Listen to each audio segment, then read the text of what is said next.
Hey everybody, it's Chugga Conroy, and welcome to a bit of a different video. This has every weapon bio that I have made for Splatoon. If you don't want to go looking through a playlist or a let's play or anything like that to get these, they are all in one convenient place for your viewing pleasure. If you don't want to sit through the whole 3 hours here, which, holy cow, I didn't realize I edited quite that much, but I suppose it explains why I had no free time for the last couple months, but you can go down to the description. There are timestamps for every single main weapon, every single sub-weapon, and special the first time that they are gone over. I just thought this would be a nice spoiler-free way if you're new to Splatoon, you want a guide on a specific weapon, you're curious about trying something out. And over time, some people in the comments brought up valid criticisms about things I had said about certain weapons, so any sort of revisions that I have made since making the bios in the first place are built into this video. No need to enable annotations or watch on a computer or anything. So there will be some slight changes from the initial versions. These are the most up-to-date. If you want to see more of these weapons, I do have a full Let's Play where I try out every single weapon. There's also a full playthrough of Octavalley in there, and pretty much every topic you would ever care to know about Splatoon, which you can also see linked in the description. Anyway, on with the show. So, time for our first weapon, Splattershot Junior. It's more exciting than it sounds, trust me. Believe it or not, they start you off with something very viable. I've seen many people stick with this thing for life, and heck, I even mained it for a while. First, let's get the negatives out of the way. The range clearly isn't very good for a shooter, and you need to watch out for longer range weapons. But that's honestly about it.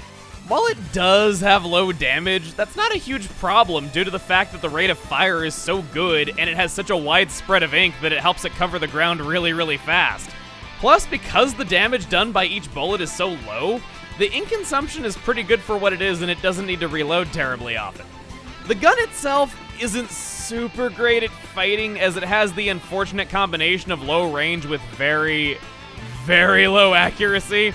It has to be right on top of a target to get fast kills, since even at a slight distance you can see that most of the bullets are just curving around even a perfectly stationary target. That can get frustrating, and it gets even more frustrating if you're in the air. This is a good time to mention shot deviation. While in the air, shooters are less accurate, and it especially hurts low accuracy shooters like this one. So try not to be in the air when trying to get that quick kill. So why is this thing good again? Everything I've said so far makes it sound like it covers the ground pretty well, but doesn't really do much of anything else. Well, luckily for it, and also luckily for making the game not boring, the main gun is not the only thing that you're armed with in battle. Every weapon has a sub and a special, and that's where the strengths lie for this one. Sub-weapons are alternate attacks that generally consume a lot of ink. The Splattershot Junior's is the Splat Bomb. An insta-kill projectile if it's within close range of the target. If at a slightly further range, it'll be a solid hit of 30 base damage.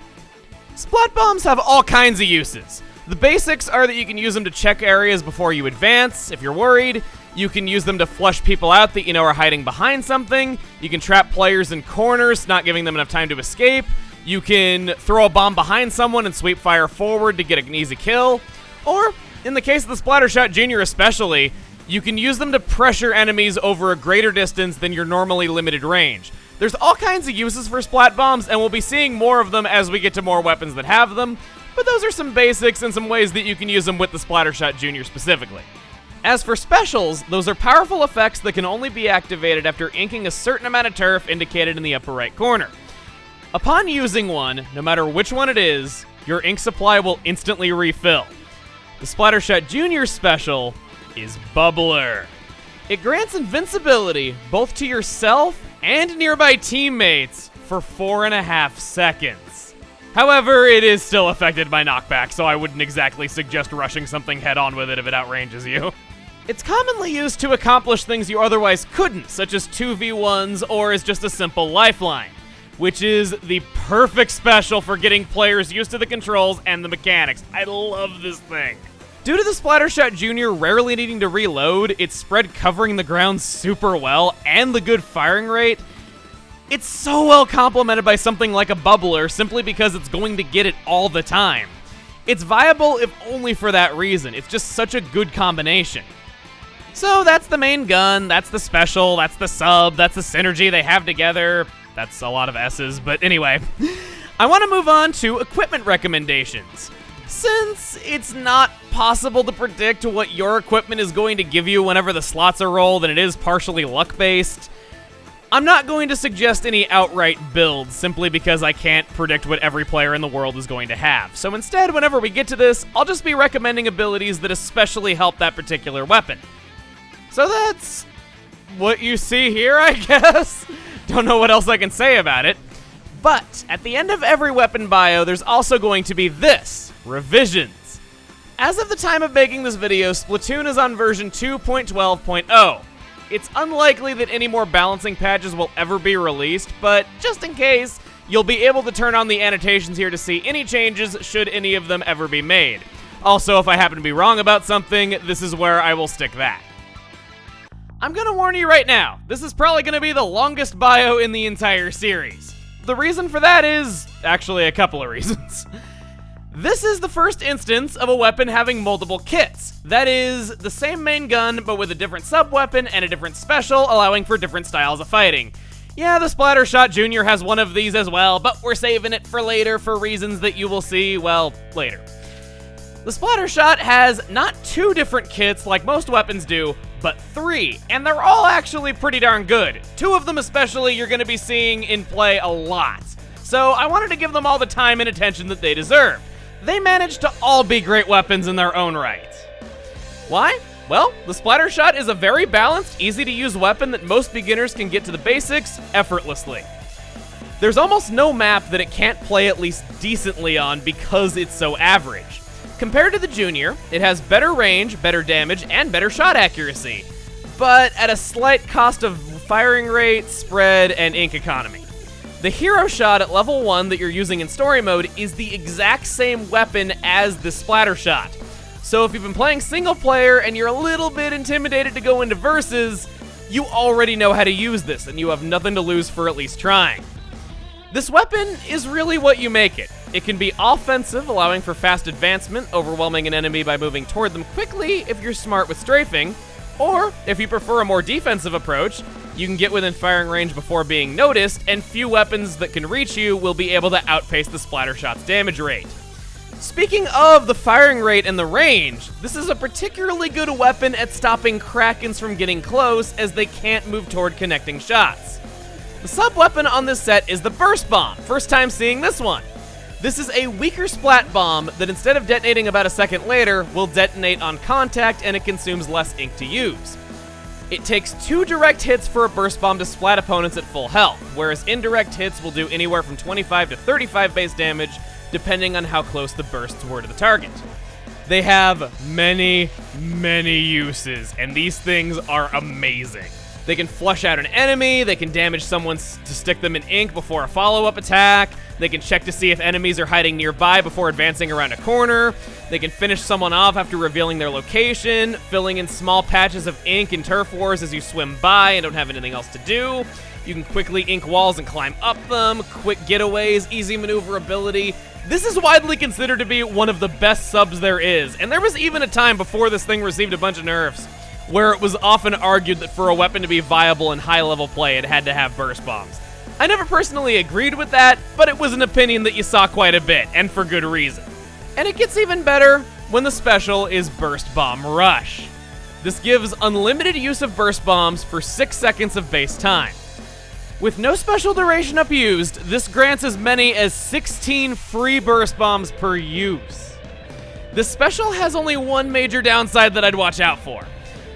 Getting too mash happy with it and not paying attention to the fact that it's already over and accidentally using up all of your ink on your sub-weapon after it's worn off.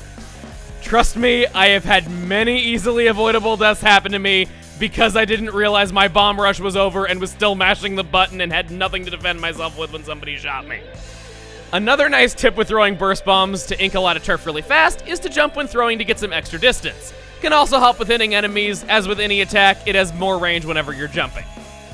Here's the equipment recommendations, and yeah, I really do mean it when I say everything else. It's not a joke. The Splattershot is such a balanced basic weapon that there's no ability out there that doesn't benefit it in a meaningful way. I greatly recommend the abilities that I've outright listed here above all others, but experiment. Build based on your playstyle. It's what you make it. And that is even more so true with the second of these sets. Unlocked at level 4 is the Tentatek Splattershot. If you've played more than, 2 games of Splatoon in your life, you've seen this thing. It is one of the most commonly played weapons out there, and as funny as it sounds for all the praise I gave the regular Splattershot, this is commonly considered to be the superior of those two. If there was ever a custom version of a weapon that's more popular than the original, it's this one. The combination of the sub and special weapons caused this to be seen as somewhat of a jack of all trades. Its sub-weapon is the Suction Bomb, also our first time seeing this, lots of firsts. These are slower detonating splat bombs that stick to any surface.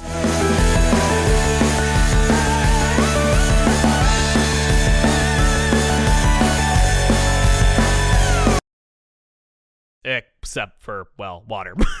With practice, throwing a suction bomb out of view from an enemy's line of sight on a wall or a low ceiling can make for easy splats before they can act accordingly. It is best used, however, for flushing out opponents so that you can attack them easily. It's like laying a trap. Because it explodes so slowly, people will certainly run away from it. If you rush where they're logically going to run to, you'll either kill them, they'll be stuck taking the bomb going boom, or even a combination of the two where you get in a little bit of damage and the bomb finishes them off. Its special is Inkzooka, also our first time seeing this. It's an insta-kill super weapon that lasts for 6.5 seconds of base time.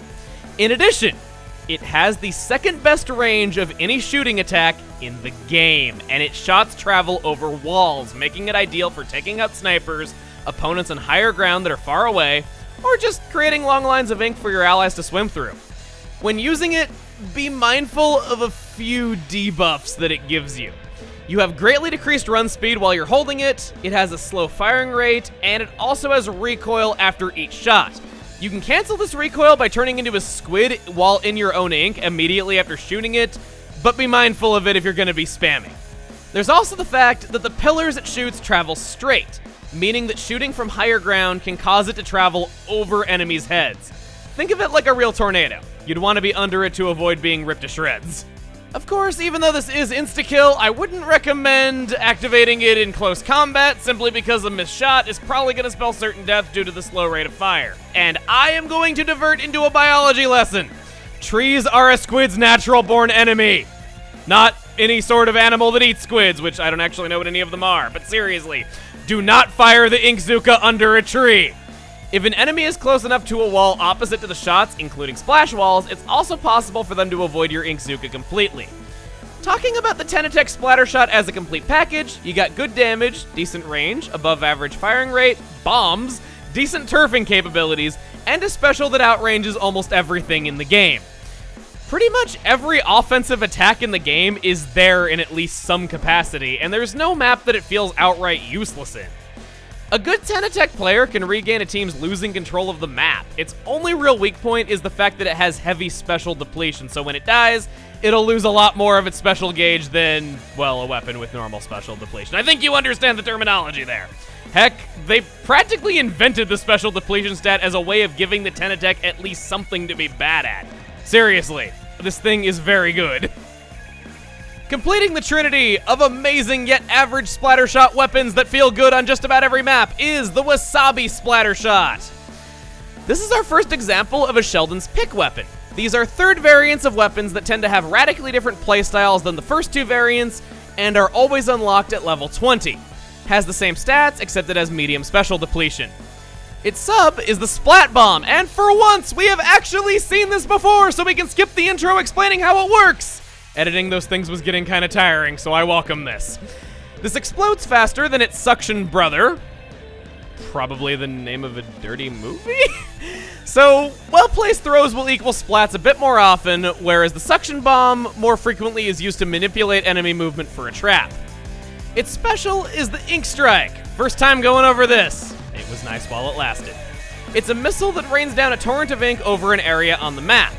I haven't gone over this yet though, but there are other gameplay modes in Splatoon other than Turf Wars that we'll be getting to a lot later, but I would be remiss if I didn't mention that Ink Strike is particularly helpful in Splat Zones in addition to Turf Wars.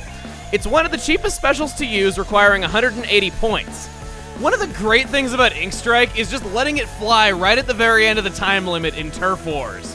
It'll be allowed to finish its animation just so long as it launched before the time limit was up, and your opponent can't really do anything about it because they can't shoot to cover it up after the time limit's expired.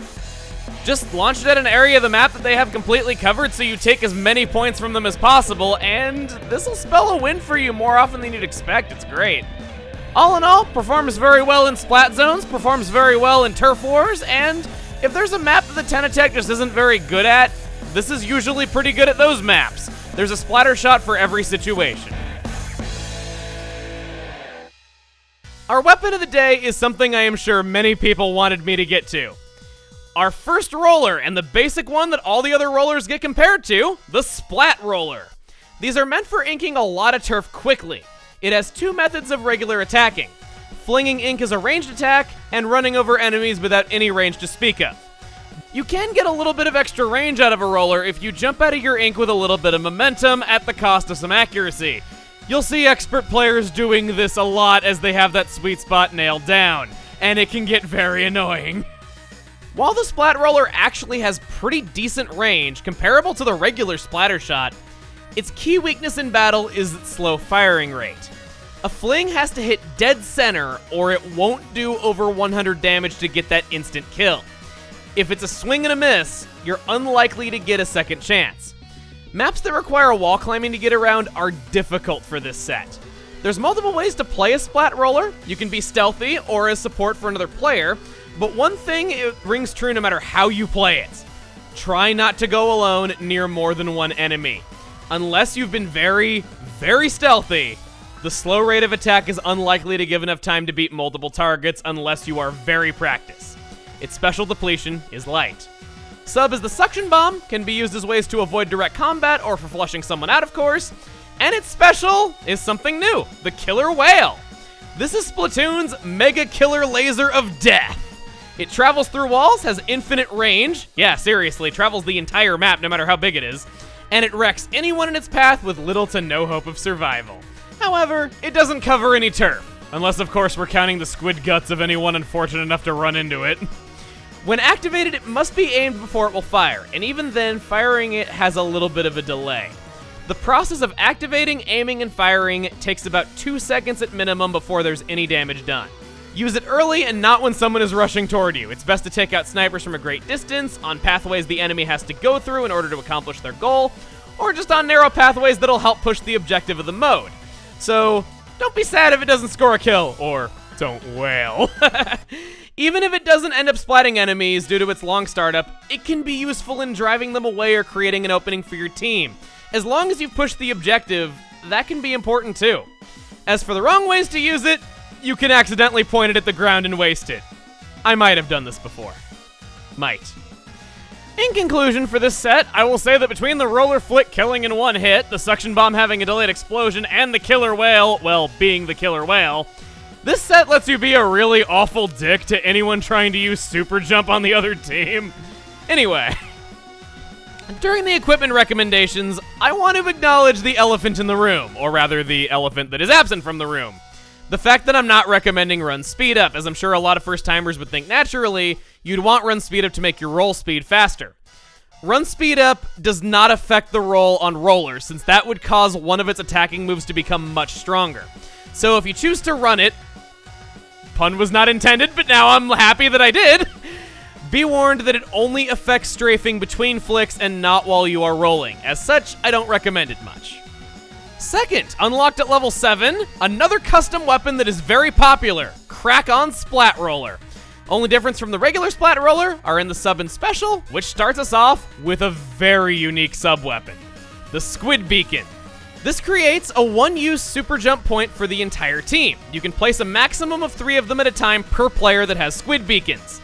It's not truly one use, but I'm not really sure how else I can word it. The exact science of how it works is that it's destroyed once someone lands on it, but before it's destroyed, multiple people can jump to it at the same time. Squid beacons don't reveal when a player is jumping to it like super jumping to a player does, so it has that advantage of being used over a player if you have the option. These can be massive time savers in fast-paced games and can help the team stay on key pressure points in the map. The beacons themselves are frail and can be destroyed by enemy attacks very easily, so place them near key points, but in spots that are not easily reached or shot at, like on top of a ledge or out of view from common camera angles. If you have beacons, take a beacon, leave a beacon. If you have beacons, lay down another one as soon as you use it yourself. I'm saying beacon a lot, I will try to knock that off. A responsibility the user has is inking the area around their beacons after laying them so that their teammates aren't screwed when jumping to it and can get to the action faster. A not immediately obvious use for them is bait. You can place one in an easily reached location on purpose, and since they're so easily destroyed, you might be able to plan ahead and sneak up on someone trying to destroy it thinking that it's an easy target. This is going to sound funny as it's even more of a long shot than the bait thing, but while they break very easily, they are technically a shield from at least one enemy shot before they go down. So you can technically hide behind one and get a little bit of extra time to do your roller flick. I know, it's weird. The Squid Beacon has one major distinct weakness other than having no direct combat use, other than that hilarious one-shot shield thing. It's visible on the enemy's gamepad map, meaning that they're capable of finding them as long as they're checking for them. Also, because of this, try not to clump multiple squid beacons too close together if there's an enemy with ink strikes. An ink strike is likely to strike clumps of squid beacons to easily remove them all from play in one fell swoop, and they're already looking at the gamepad to use their ink strike, so they're guaranteed to see what they are if they're going to be using their ink strike at all. While the beacon isn't an attacking move, it gives the roller users something to do when they can't fight or are swimming for a long period of time with nothing else to use their ink on. I've seen many games that were decided purely by a diligent squid beacon user, even if they weren't fighting so well. So, if you're not really the best at fighting out there but you want to contribute in some other way, try out something with a squid beacon. You won't be disappointed. That was very long, and it's about to get even longer. I'm really just using a lot of innuendos in these bios. I didn't even mean to, I swear. That is because the special is the first time that we are seeing Krak-On. This could be its own game, and I think the Amiibo developers knew this. It's an invincible squid form that lasts for 5 seconds and can easily swim over any hard surface or wall as if it were inked in your color, leaving a trail of ink behind it similar to an ink brush. It will move slowly on any surface that cannot be inked just as any normal squid form would. And if this is starting to sound like a bubbler because it's invincible, I'm sorry, but it doesn't copy to nearby teammates. Nice try. And also, unlike a bubbler, you don't have your main weapon. Instead, jumping will perform a short-range instant kill move. It's a good fit here due to how quickly rollers are able to get specials and how rollers generally have a hard time with head-to-head combat. Whether it's activated just as you're about to die to make a getaway, to use a super jump for free, or just to fight back when pinned down, be ready to activate it at the perfect moment. There is nothing more frustrating than being that 1/2 second too late at clicking in that right stick. Us Splatoon veterans know this anguish, and we know it well. On a brighter note, let's talk weaknesses. I mean, I consider actual weaknesses of the attack a brighter note than just barely missing the timing. I don't know about you. It's invincible, yes, but just like the bubbler, it's affected by knockback from enemy shots. Some rapid-fire weapons will be able to keep a Krak-On at bay and waste the special timer. The Krak-On is also a squid form, so remember, it goes through grates, and if there is nothing below you on a grate, you will instantly die. It is possible to kill someone camping on a grate with it if a super jump is activated in mid-jump above a grate, but it's still something you need to worry about. Lastly, it should not be used to give chase to an enemy squid retreating into their turf, because it is slower than a normal squid, and the ending animation when it wears off is very punishable. This is another reason why it might not be best to rush rapid-fire weapons head-on. Swim speed up does affect the Krak-On, making it slightly faster, and special duration up should be considered for absolutely any Krak-On weapon. Despite the flaws, the Krak-On Splat Roller's abilities work well due to how fast it can gain access to the Krak-On, how many things the Krak-On can be used for, and beginners often gravitate toward this because, let's face it, it's just a really fun ability that gives a room for air that you get all the time. And the third variant, CoroCoro Splat Roller. Yeah, this is the CoroCoro that you think it is. That magazine that exclusively reveals Pokemon news has its own roller. You know, That magazine that means nothing to the rest of the world because people just scan them for the internet to see, since it's the only way that anyone that doesn't live in Japan will ever see that news at all. Not only that, but their issues have leaked online a week early every month for the past 15 years, making those reveals completely trivial, even if you do live in Japan. It really makes you wonder how they haven't folded by 2016, but I guess that got negative pretty fast. Anyway, has the same spats. Wow. I really am just spitting on them here. Okay, no. Has the same stats, except for light special depletion. Its sub is the Splash Wall, a stationary wall that blocks enemy movement and ink, but doesn't affect your own team's movement and ink.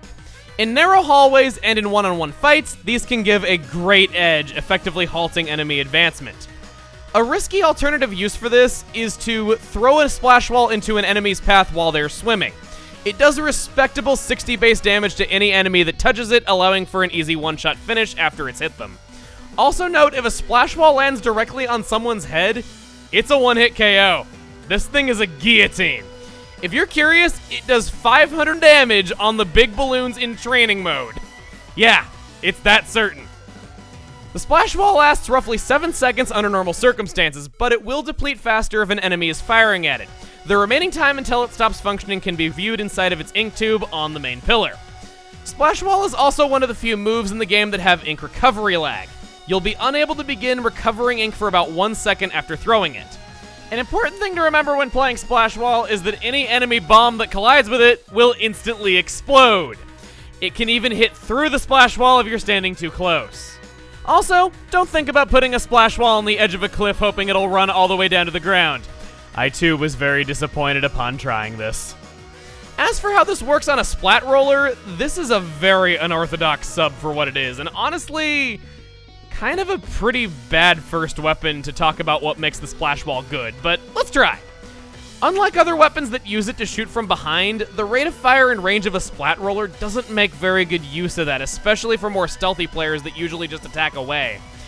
It can play similar to a .52 Gal by jumping and flinging from behind it to get good range out of it, but again, it's harder to aim. This is not a commonly played weapon at all, but I've seen 2 good uses for a splash wall on it. One is the tried and true throw it down and then get away, either by doing a super jump from behind it or just using it as cover so you can swim away quickly. The other is to think of it like an anti-splash wall. Instead of throwing it down in front of you and shooting from behind it using it as cover, throw it behind your target so they can't retreat and force them to take your roller flick for a one-hit kill. That can be very effective. It's better than you would think it is, and it's generally how I see good CoroCoros play. Its special is the Inkzuka. It's a great special that gives the set a way of dealing with snipers or checking long hallways that would otherwise be dangerous for a roller to go through.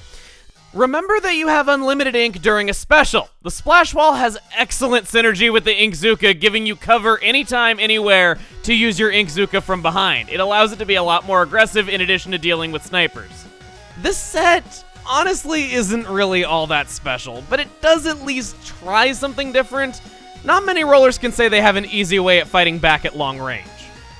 And actually, I need to make a revision. As much as I was trying to be funny with that description of CoroCoro magazine, this weapon itself was actually leaked a week early because it was revealed in CoroCoro magazine. The only way this thing could be a more fitting representation of that company would be if the ink tank leaked before the match even began. So, Splattershot Junior, very good weapon. But let's say you really like the main gun, but you don't really care much for the sub and special that it has. I personally don't know why you would ever think that, with the bubbler being the whole reason why the Splattershot Junior works so well in the first place, but let's just say that maybe you thought that once upon a time. The custom Splattershot Junior exists, I guess. This set is meant to both play team support and at least have the tools to be aggressive, which even that is giving it some credit. Its sub is the Disruptor. This is a throwing attack that creates a burst that lowers opponent run speed, swim speed, ink recovery rate, and jump height. It also increases ink consumption of affected players and causes them to glow while swimming, revealing their location to everyone. In other words, it's a giant kick me sign. While it doesn't do damage and it might seem inferior to a bomb at first glance, it's an immediate threat and easy pressure put on whoever it hits for only 50% of your ink tank. Plus, it can hit through walls. Disruptor can make it easier to get close to enemies and do a good job stopping aggressive weapons with limited range. Though, due to the Splattershot Junior being low range itself and relying on surprise, it's not exactly the best combo out there. Its special is the Echolocator. It reveals the enemy locations to your entire team, even on the map on the gamepad, for about 9 seconds. There's a shirt-exclusive ability called Cold-Blooded that reduces this by half, and it's the only real weakness of the special. While it might not be a mega death laser of awesomeness, it can definitely turn the tides in your team's favor. I'm dumb. If you have a sniper in your team, this will make their job very easy if you're out filling up your special gauge quickly while they work. You'll get this ability a lot due to the Splattershot Junior covering turf so fast. It's essentially a free reload for you, and it can't ever be truly unhelpful to the whole team whenever you use it, as long as one isn't already in effect. However, it will not affect a currently dead opponent, so check the top of the screen to see how many Inklings you're hitting with it. For this set, Echolocator means that aiming a disruptor will be easy. But honestly, as much as the Echolocator and Disruptor combo has good synergy for getting a player used to how throwing attacks works, when its only method of doing damage is such an inaccurate short-range gun with a slow time to kill unless it's right on top of its target, it's hard to fight with. The vanilla set is so good because it gets that bubbler so often, and the bubbler allows it to do so much that it couldn't otherwise. Heck, in the early days, people were mad about the Splattershot Junior being overpowered solely because of that. The custom set's disruptor is nice for making getaways, but so much outranges the main gun that it's hard to use it that often. As a result, aside from maybe in tower control, the custom Junior is one of the least played weapons out there, and personally, I wouldn't recommend it as anything more than a training tool for throwing stuff at people. But I guess if you want to main it, here's your equipment recommendations anyway. Yay. It's time for our first charger, the Splat Charger. That's a very redundant way of wording it. True to their name, chargers can, well, charge their shots. This is one of the traditional sniper rifles of Splatoon and the basic balanced one that all the others are compared to. Charging a shot with it improves both range and damage, but reduces player movement speed. The movement speed while charging is determined by the mobility stat, a stat limited to this weapon class. The charge is lost when turning into a squid, and it also takes longer if done in the air, making jumping a lot more punishable. Because of this, you'll want to fight from a safe distance away, either up on a high perch, or acting as support on the ground to a teammate from behind. Your shots will give them both mobility, and also will help to pick off enemies that would have gotten to them while they're keeping enemies away from you by being on the front lines. When taking aim, the laser aim assist is visible to everyone in the match, which can be either a blessing or a curse. On one hand, it can scare the enemy into doing something you want if they're allowed to see it when you want them to. But on the other hand, it gives away the sniper's position no matter what. Generally, you'll want to have a full charge ready to go, aim at the ground or barely around a corner, and then take aim after an enemy appears within your range. Remember that all Inklings are right-handed, so right-handed corners can be peeked around quicker and without exposing more of your character. This is true of shooters as well, but it's especially helpful when sniping. Also, when aiming with chargers, there's a difference between aiming and shot leading because your shots are traveling so far. If an enemy's movement is predictable, shoot where they're going to be when the shot gets there. Another option when aiming is by just simply using a warning shot, that while it'll miss, it'll cut off the enemy's escape for a few seconds with a long narrow trail of ink, and that allows their movement to become predictable while they're trying to get away. This all takes practice, and I can definitely attest that it takes a bit of a steady hand, so try playing with the sensitivity options to get your desired results. In most other games, snipers are strictly about getting kills and pressuring the enemy away from areas the team doesn't want them in.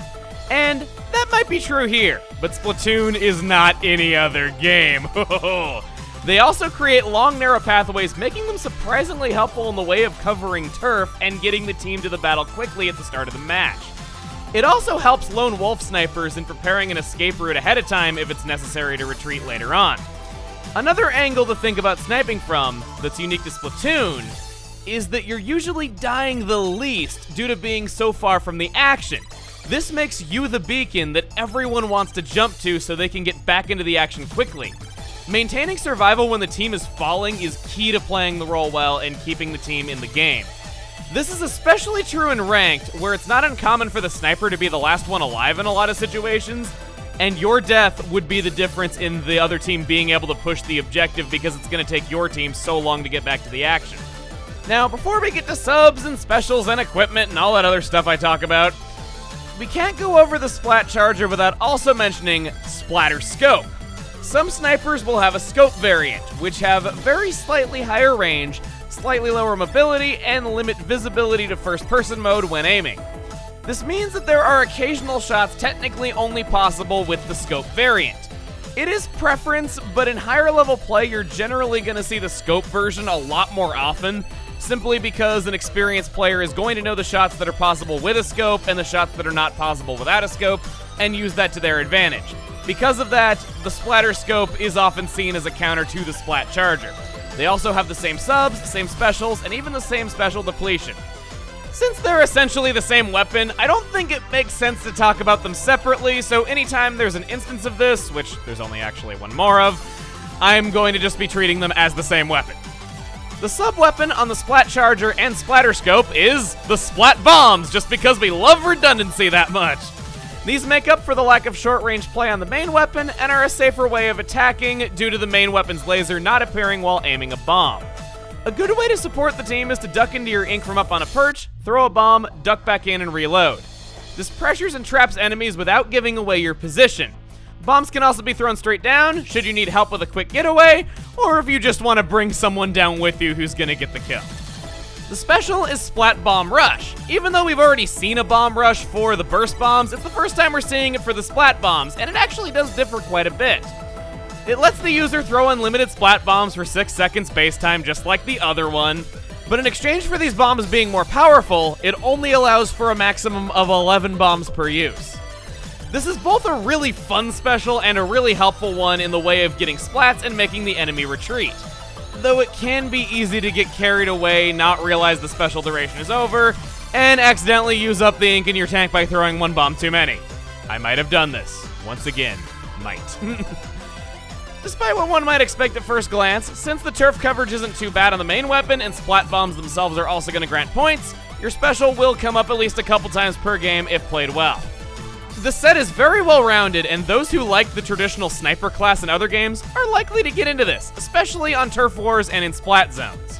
For the equipment, I want to give a special mention to Damage Up. Damage Up works very differently on chargers compared to other weapon classes. To reiterate, Damage Up is stackable and it increases damage, but it will never reduce the main weapon's minimum number of hits it takes to go from full health to death. Splat Charger's regular attack always has the potential to one-shot, it's just based on how much you've charged it. So Damage Up will decrease the amount of time it takes to charge up to do 100 damage and get a kill. I recommend just going into training mode with different amounts of Damage Up and testing it out, seeing how much time you actually save on the charge until you find the sweet spot that works for you. And even better than that, with enough Damage Up, a Splatter Scope is able to get a one-hit kill without having to go into first-person mode. For the alternate version of this weapon, we have the Bento Splat Charger and Bento Splatter Scope. I don't know what you're talking about. That's the only one we can unlock just through leveling up. Yeah, so we'll go over that one now. Has the same stats, but it has medium special depletion. Its sub is the Splash Wall. On a Splat Charger, it's a little bit unorthodox again, but not bad. It grants better defensive capabilities, allowing for aiming and shooting safely from behind it. It also serves as a great getaway tool for a sniper, either as something to super jump away from behind, or to throw down while swimming away. An interesting thing about this set is that it's very capable of fighting back against E-leaders when that's normally a big weakness of Splat Chargers. The Splash Wall gives it something to hide behind as it approaches as well. Its special is the Echolocator.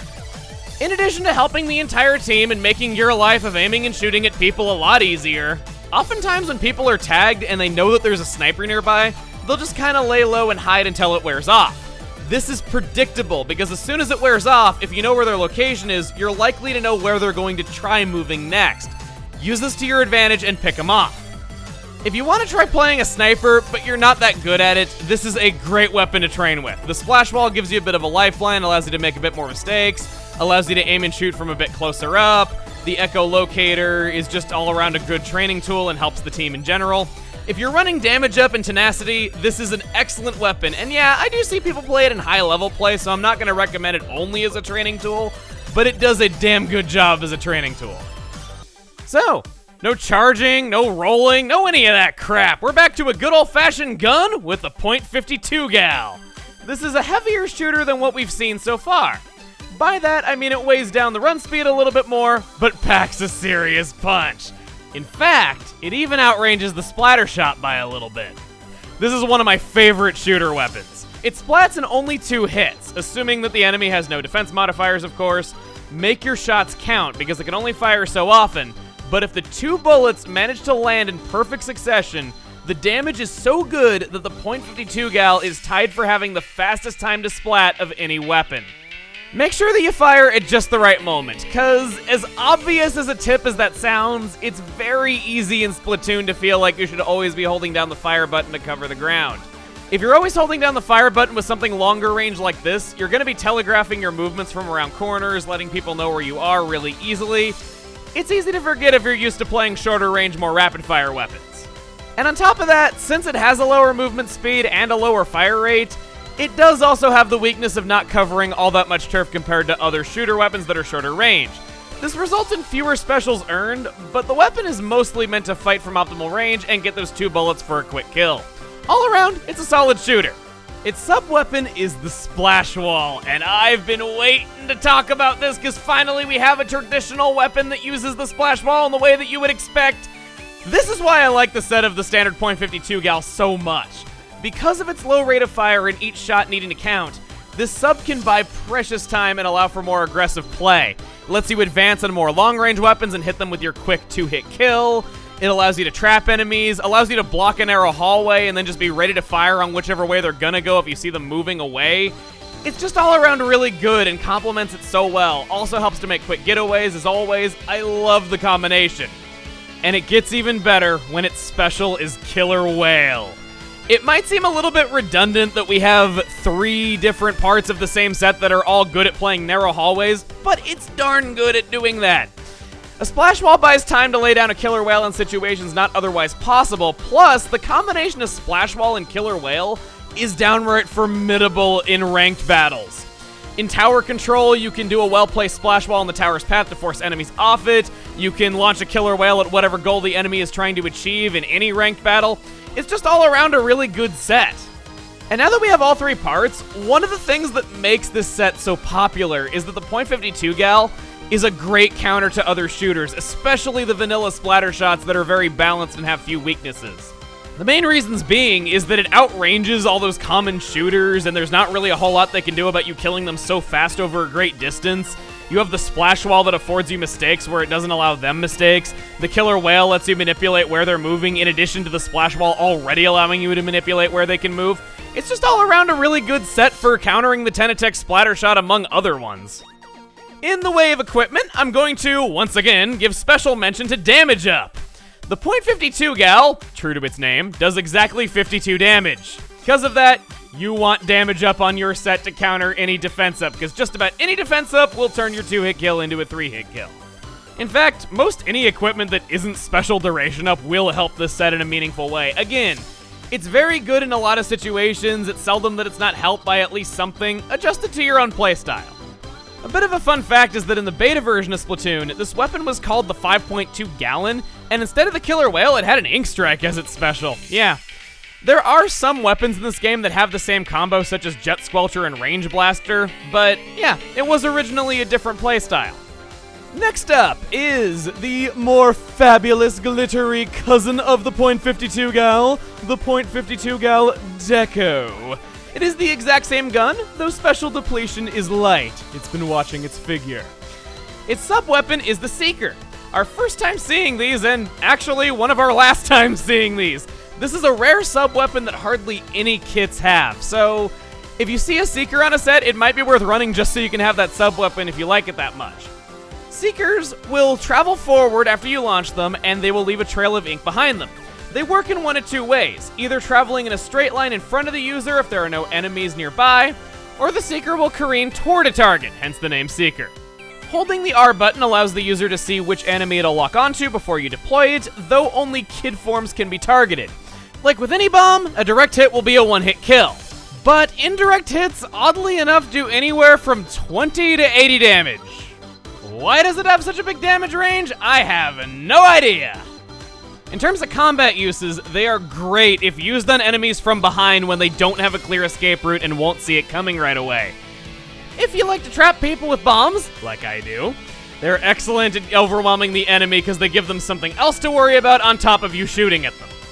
Seekers are also excellent at helping the entire team. It wouldn't seem like it at first, but if you lay down one of these at the start of a match and just have everyone swim behind it, you'll get to the battlefield so quickly before the enemy team, and if you can cover that center of the battlefield fast enough, you might be able to pin down the other team just from that alone. Though that's not to say it doesn't come with a few drawbacks. Its ability to follow an enemy and home in on them is limited in that it can only turn so quickly, and it will not follow an enemy ducking into their own ink. They gotta be in kid form.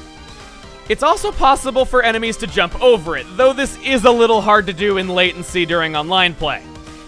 As for what the Seeker means for the .52 Gal, it helps with increased mobility through the path left by it, and it also allows for more chances to reload when swimming behind it.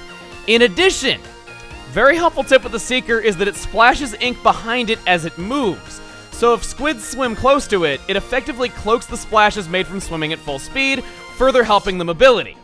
Swimming behind it and lining up for a shot can get some very certain kills, especially when firing when the opponent is mainly focused on dodging the bomb and doesn't realize you're right there following it.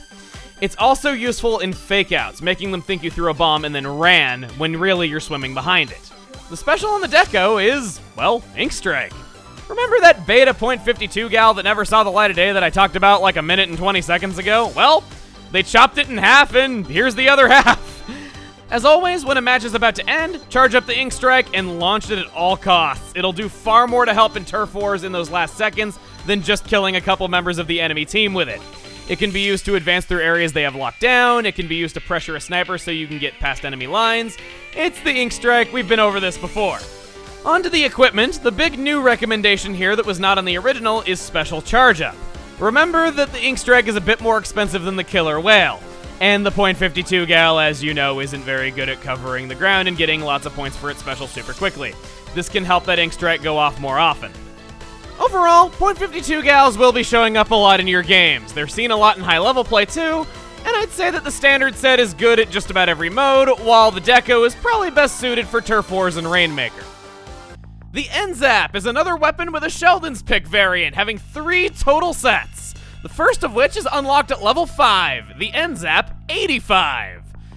This one might be designed for shooting ducks, but it's just as good at shooting squids. If you're good with the Splattershot Junior and want to pick up a new weapon, this might be what you're looking for. It's incredibly similar to the Junior in core stats, in that the only differences are higher range and tighter accuracy. Due to each shot having low damage, the N-Zap manages to rapid fire without needing to reload all that often. When fighting up close, it can outpace a lot of other weapons in damage, and it's even a very certain 4-hit kill. The only way that defense up can turn it into a 5-hit kill is if your enemy has 3 main defense ups. Its sub is the Splat Bomb, once again looking awfully similar to the little Splattershot Junior, aren't you? It sounds like I'm about to pinch its cheek. Anyway, as always, good at flushing foes out where you know they're hiding, good at manipulating their movement, good at throwing them behind them and sweeping fire forward to get an easy kill. It's just a good complement to this, and the longer range makes it a bit more helpful than it does on the Splattershot Junior. Its special is the Echolocator, which is, once again, very welcome on a weapon that's about continuous fire and accurate shots. Makes aiming and shooting a lot easier for first-timers, but does a good job helping the entire team and putting pressure on them. In the way of equipment, I especially want to recommend Run Speed Up. It is excellent on the N-Zap, as it has fast strafing speed as it is. This makes it even better, and it helps it cover the ground a lot faster. Since the shots are very straight and very accurate, it's not going to cover the ground nearly as fast as the Splattershot Junior, but this will help it in doing so that you can keep that echolocator going again and again and again. Second variant, unlocked at level 8, is the N-Zap 89. Sheldon says it has an updated design for legal reasons, which has a surprisingly dark story behind it. Basically, there were incidents throughout the US in the 80s in which water guns looked too similar to real guns, leading kids to mistake real guns for toys? This led to legislation that required toy guns to be made unmistakably different in appearance from real weapons, causing Nintendo to have to redesign the NES Zapper to look this way. Anyway, enough depressing trivia. The N-Zap 89 is identical to stats to the 85, much like in the real world. Even the special drain is the same. The sub-weapon on the 89 is a first. Not too many firsts left to go, but this still manages to be one. Sprinkler! This is the drone of Splatoon, spraying ink automatically in a circle around itself until destroyed by an enemy attack or until a new one is placed. It sticks to almost any surface, including walls, ceilings, lampposts, so many things. Look around the stage in recon mode and test the limits of what sprinklers can be attached to. You might be surprised by the sorts of things that it can actually stick onto. The higher the placement, the larger the paint spread, similar to using a roller or a slosher while jumping. A favorite of mine is sticking it to the underside of the bridge above Bluefin Depot. It's out of most weapons' range and people find it so frustrating to deal with. The ink from a sprinkler does only 30 damage, but it's an annoyance that the enemy will want gone, especially in splat zones, so it makes for good bait. Another interesting use for it is to stick it on a moving platform, like the forklifts on Port Mackerel, the rotating platforms on Museum d'Alfonsino, or the crane on Salt Spray Rig. It not only covers large amounts of turf, but it makes it more time-consuming to destroy from a distance.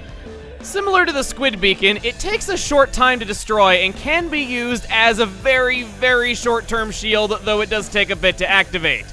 Any turf that the sprinkler covers awards you points as if you shot and covered the ground yourself, so it's always an easy way to build up your special quickly regardless of what set it's on. By inking so much more turf, it gets to use its special even more often, which by coincidence is the ink stray. By being able to ink more turf with the sprinkler, it gets to use this a ton. Using it a lot will in turn ink even more turf more often. Basically, it's a less aggressive version that's well suited for turf wars and for splat zones. You might be wondering why bomb range up isn't here, and it doesn't affect sprinklers. It affects lots of other things that aren't bombs like disruptors and point sensors, but not sprinklers. I only just found out about that a few weeks ago, and I've seen a lot of other people get this wrong too, but it doesn't. Then last, the Trinity wouldn't be complete without the Famicom version. The N-Zap 83 is a Sheldon's pick, meaning that of course you will unlock it at level 20. It has the same stats, but its special depletion is medium this time. Its sub-weapon is a first, point sensor. Think of it like an echolocator as a sub-weapon. The trade-off is that it will only track enemies that are hit by the blast. It tracks for 8 seconds, though this will not always be exact, as the timer can be affected by other players' lag, and just like with echolocators, some of the time can be mitigated if they're packing cold-blooded on their shirt. Though it covers the most surface area when thrown at the ground, it can be thrown at walls and start tracking players on the other side of an obstacle as long as they're within the blast area. On the note of blast, yes, this sub is improved with bomb range up. It might sound a little bit underwhelming, and I'll definitely agree that it's not the most spectacular sub-weapon out there. Plus, a lot of people look at it and compare it to the Disruptor and think the Disruptor is just the same thing, only better. But there's 3 major differences why you would want to play a point sensor over a Disruptor. One is obviously that an echolocator points out an enemy to your entire team and not just people that are within eye shot of them. Second is that the blast area is a lot bigger, so you're a lot more likely to tag multiple enemies at one time. Third is that it's dirt cheap. Without carrying any Inksaver sub, it can already be used twice without needing to reload and still give you a respectable amount of ink left over. Its special is the Krak-On. With run speed up, you'll be able to build this up a heck of a lot quicker because the turf coverage on the N-Zap is so much better with it. Of course, Krak-On is one of the most versatile specials out there, but on this particular set, do not underestimate the combination of point sensor Krak-On. It's one of the best things about the point sensor. It's a seriously underrated combo that not many people talk about, and it's one of my personal favorites. Of course, with any Krak-On weapon, consider special charge up, consider special duration up, consider swim speed up. Makes sense. It's been a while since we've seen a new weapon class. And by that I mean what, 2 videos? Well, the wait's over, and here's the Slosher. Yep, we're gonna beat people up with a paint bucket, which is the coolest thing this side of the N-Zap. The Slosher launches ink upward and then splashes back down. Its arc can travel over short walls and obstacles, hitting an opponent hiding on the other side. But it's one of the slowest firing weapons out there, making it ill-suited for head-to-head approaches. A direct hit does 70 base damage, but the Slosher's indirect hits work very differently from all other weapons. The farther the ink travels, the higher the indirect damage and the wider the spread. The damage from an indirect hit can also be as little as 40 damage, but as much as 70, effectively making every hit a direct hit as long as it's done from far enough away. So generally, it's best to have the higher ground and get the most distance out of its throwing arc as you possibly can in any given situation. Its sub-weapon is the Burst Bomb, which you already know that this is a good one, but it's time that we talked about burst canceling. Don't worry, as much as it sounds like some kind of frame-perfect technique from Super Smash Bros. Melee, it's really just throwing a Burst Bomb and then attacking immediately afterward to get faster kills than what would otherwise be possible. I don't really dig the name, but it's what you commonly see it called, so yeah, I'm doing that for sake of not sounding egotistical when coming up with my own better name for it. When we're talking about a weapon that does 70 damage with its main attack and burst bombs do anywhere from 25 to 60, it's a dangerous combination. Remember that damage up helps both your bombs and your main attack, so try out different equipment, try to bridge the gap so that even indirect hits will still be a 2-hit kill. Its special is Ink Strike, and with how much ink gets thrown around per throw of the slosher, you're gonna get this a lot. Honestly, probably not the most spectacular special out there that it could have, but it'd be kinda broken if it had yet another tool to make it an adept fighter, so just take your free turf coverage at the end of the match and shut up. This set is overall good at turf wars, but that's not to say it's bad at fighting at all. It's very good all around. Next up is Slosher Deco. Exact same stats as the main one, but armed with some different stuff as you would expect. The sub is the splash wall, used for quick getaway cover and also as a way of advancing toward the objective or just making yourself less squishy when fighting. Don't forget about team play. Going with a shooter and giving them your splash walls can be a great asset to the team. Its special is the Krak-On, and this further cements it being good at fighting up close. This set all around allows for the player to be more aggressive and make more mistakes. The only thing better than 2 giant paint buckets is 3 giant paint buckets, and we got the Soda Slosher to fulfill such a role. Same stats as the Slosher Deco, and it might not be the most popular slosher out there, but damn does it look loud. Its sub is the Splat Bomb. It sets it apart from the others because it allows you to space everyone apart, I guess. Yeah, sorry. I'm not feeling this sub too much when the Burst Bomb was such a great combination on the regular slosher as it was. But not all is lost. Special is Inkzuka. Gives it a great way to deal with chargers when the other sloshers don't do super well against them. As much as I don't like the sub weapon too much, I think Inkzuka on a slosher is exactly what a Sheldon's pick should be. It takes an already well-liked weapon and it gives it a set with completely different strengths and weaknesses from what already existed. It does fulfill its own role. Though, I will say that when playing the Soda Slosher, it's a little embarrassing to be playing on yellow team. Why? Because the design and colors of the bucket itself makes it look like you're throwing something else. Starting a duo of offbeat sniping weapons based on cleaning supplies that you begin unlocking at level 6. My, what a specific title. It can only belong to the classic Squiffer. I like to call this Sniper Light Edition. It charges faster than the Splat Charger, does almost as much damage, but has significantly less range. It might be frustrating to use for first-timers, as people that like to snipe typically are used to playing farther away and from up on a high perch, whereas people who aren't used to sniping might just find it frustrating in general that it's not as long range as they would like. It's meant to be more viable at fighting down on the ground. Remember the right-handed corners tip for this one. Its fast charge time combined with only needing to expose a small portion of your body to get a shot is an effective way to use this. The Squiffer does particularly well in narrow hallways that have objects for you to duck behind. If it's still frustrating and flying solo isn't working out too well, another viable playstyle is to go nowhere alone and act as support. It might not sound exciting at first, but if you're the difference between a strong teammate being alive or dead, that's still a huge deal. Your long straight lines of ink can not only kill an enemy in one hit when fully charged, but they also serve as an escape route for a teammate if they need to get away quickly. Remember that support roles can be important. It might not be the longest range thing ever, but it does outrange a respectable number of common weapons like the Splattershots and the Splat Rollers. It's good at playing defensive, kiting them, not allowing them to get close, and just simply picking them off from a distance they can't do much about. The big weapons to watch out for when playing a Squiffer are long-range shooters like the Splattershot Pro, the Squelchers, and as you would expect, it's big bad older brother snipers that outrange it by quite a lot. When directly comparing the Squiffer to other sniping weapons, it's very easy to see the negatives, but remember the positives of not only having a faster charge time, but fantastic run speed for what it is. It does a lot better strafing. Your sub-weapon for this time is Point Sensor. On this set, point sensors are most commonly used to tag things that you outrange and taking easy shots from a distance that they can't do anything about. But it's also very appreciated if you're hanging back and throwing them to point out enemies to your teammates.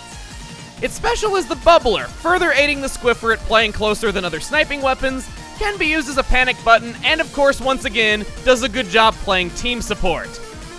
But, if you want to use this set for invincibility, unless you want to play a support role, I'd suggest waiting a few more seconds for what we're about to see. In the way of equipment, for the first and probably last time, I want to give special attention to Ink Saver Sub. This was once considered one of the worst abilities in the game. It can be good now because it reduces ink usage of sub-weapons by a percentage, whereas it used to do it by units of ink, making it just not that helpful compared to Ink Saver main. If you run it on anything that has point sensor with 2 main slots of it, it becomes possible to throw 3 point sensors without a need for a reload. Again, can be good when playing team support or just when practicing for your shots. Also, I do need to clarify that the damage up thing that I'm suggesting is just for fun more than anything else. It's just one of those goofy things that you can do that might be fun for a side distraction, but I don't seriously suggest that you go doing that in high-level play. The alternate kit, unlocked at level 20, is the Fresh Squiffer. Now this is the story all about how my life got flipped turned up. No. This is probably the best of these 2 Squiffers, and why I suggested holding out on the Classic. Before this was added into the game, there was the occasional good Squiffer you had to fight every once in a while, and if you weren't prepared, yeah, they could be very annoying because it wasn't a commonly played weapon. But after this was added, Squiffer became played so much more. It's not the greatest weapon in the world, but let's get started on the kit. Sub is the Suction Bomb. The Squiffer excels at playing a buddy to common shooters, and this is great for that. Even when flying solo, it's the ultimate manipulation tool when it gets such quick one-hit kills once you're fully charged. Don't forget that the Suction Bomb is incredible at being placed where people are super jumping to for some easy kills. Special is the Krak-On, and for a weapon that's all about quick kills, this is amazing. Being easily the most versatile special out there, it makes so many things possible for a weapon that previously had very limited capabilities. Safely super jumping, overcoming an enemy in 2v1 situations when it otherwise couldn't. It's good. Only real downside is that the Krak-On is kind of on the expensive side, so it might be difficult to charge up. Thus, of course, I recommend Special Charge Up or Tenacity. In my personal opinion, I consider this one of the ultimate examples of difficult to master, but such high potential. The main attack is frustrating to use if you're used to other weapons, but every attack it has on this kit is a one-hit kill. The main's one shot is so quick for a charger, and there's such good synergy between the manipulation with warning shots, manipulation with suction bombs, and the versatility of the Krak-On. It is frustrating at first, let it be frustrating. There is something wonderful to love once you've adjusted to it. Yeah, only 2 new kits, not really a whole lot of new stuff, but hey, maybe some other time. Once again, we've gone a whole 1 video without a new weapon class? Can't have that, so answering the call this time is the Heavy Splatling. Splatling guns are modified chargers in that their charge duration determines the length of continuous fire rather than range and damage.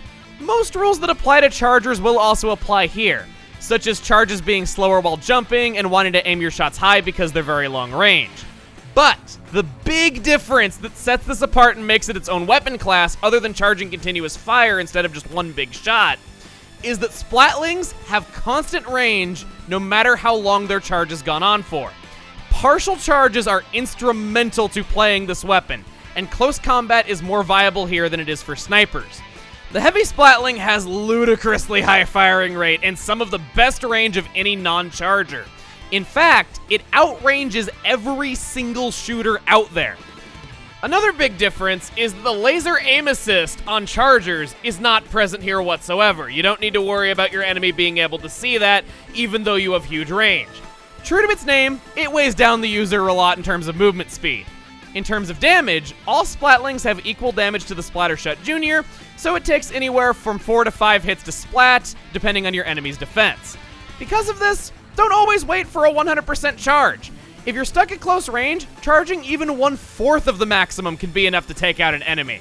It may have the ability to charge up, but that doesn't mean it should be played like a charger. It's very much its own separate thing. Its sub is the Splash Wall. This is your best friend. I'm sorry for your apparently pitiful existence.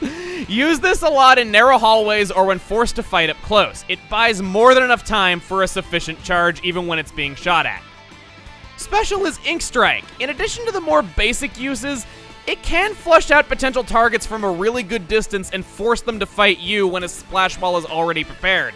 It's one of the few weapons where I would say an Ink Strike actually has a practical fighting use other than just simply being a defensive or a support option. Here's your equipment recommendations. Nothing really too all out of the ordinary. I think we've been over pretty much all these abilities at this point and you'd understand why I'd suggest them. I like to think of the Heavy Splatling as a gateway charger. Personally, I don't enjoy playing chargers hardly at all, but I enjoy the Heavy Splatling and I can get the hang of it. I think that if you want to get into playing chargers, this is a great weapon to practice with. On to the next kit, the more star-studded roll, Heavy Splatling Deco. Same stats, but it has medium special depletion.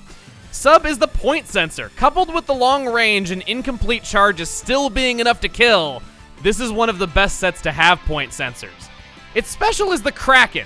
Heavy Splatling is pretty decent at covering turf for a weapon that needs to charge, so it will get this a fair amount. This is for two things: emergencies when someone approaches you with no time to charge, and in situations where invincibility will aid you in reaching a place that will help you play your distance. Also, throwing a point sensor, then using Krak-On is a great combo. Don't forget you have it. It's a seriously underrated combo that not many people talk about, but it's so good. And on to the third is a Sheldon's pick unlocked at level 20, Heavy Splatling Remix. Same stats, but with light special depletion yet again. Its sub is the Sprinkler, and its special is the Killer Whale. This might seem like a strange combination, but I like to call it flexible. The Killer Whale is the cheapest special in the game, and the Sprinkler makes it even more affordable. The set will get its special all the time, almost to the point of using this kit being centered around using the Killer Whale. And this makes it very good in Rainmaker and tower control. It's not terrible in splat zones either, thanks to the Sprinkler combined with the long firing range of the main gun. Try using it with these things in mind. One has to wonder how many people have tried to tell me, "You forgot the Kelp Splat Charger," when actually we were just waiting for story progress to be able to unlock it. Here it is! It is the same main weapon as the Splat Charger that y'all know and love, but with a worse sub-weapon. It has a special depletion of medium to match. The sub-weapon is the Sprinkler. Remember that sprinklers do very little damage, which makes killing point blank a little bit easier, and makes it so that you can kill with a little less time to charge. The special is Killer Whale. If you use the Sprinkler to your advantage, this will come up all the time, very affordable, made even more affordable with this. With the Kelp Splat Charger, it can technically make the enemy retreat if aimed from high up where you can see all the action, but it's generally best used if it's aimed straight down a narrow corridor when acting as support for an ally. I'd say that the vanilla Splat Charger is more oriented toward killing from a distance and getting lots of damage and pressure on the enemy, while this is more of a support option for snipers who want to travel with a buddy, possibly those who want to play in splat zones, and also have a way of dealing with sniper versus sniper duels with that Killer Whale.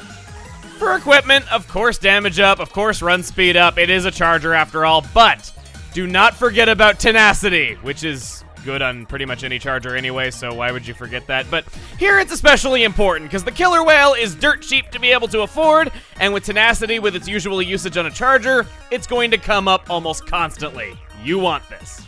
Have you ever said to yourself that you wish a shooter weapon could be part N-Zap, part Tentatek? Well, the folks at Ammo Knights have answered your prayers with their latest invention, the Splosh-o-matic! If you main either of those guns, give this a chance because it's very similar to both in a few ways. Its shots are accurate, and has range only slightly shorter than a Splattershot. That's a lot of sounds, but anyway. In turn, it doesn't cover turf as well as a Splattershot, hence being similar to the N-Zap, and it's a 4-hit kill instead of a 3. Or a 5-hit kill with defense up. The Splosh-o-matic is at a disadvantage against most common shooter and charger weapons when fighting head-on. It's best to use your higher movement speed to your advantage to maneuver around enemy fire, or to just sneak around an ambush, possibly even hiding in ink, letting enemies run past you and hit them from behind. The accuracy and rate of fire makes it ideal for sneak attacks, and the lightweight makes moving around very fast with it. Your sub-weapon on it is the Suction Bomb. There's that Tentatek showing again. It's your way of pressuring foes away, making up for poor range.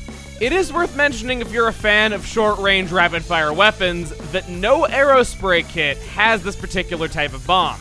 So if you like that but you want suction bombs, it might be worth considering it for that alone. Its special is something we have not seen before: Suction Bomb Rush.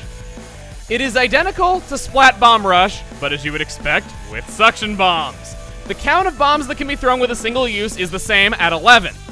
It is the ultimate way to pressure enemies, cover splat zones in a short amount of time, and it even makes up for the worst turf coverage that the Splosh-o-matic typically has compared to other weapons like it. This is a rare special only on 3 sets in the entire game, and it might be worth considering Splosh-o-matic just for having this special alone.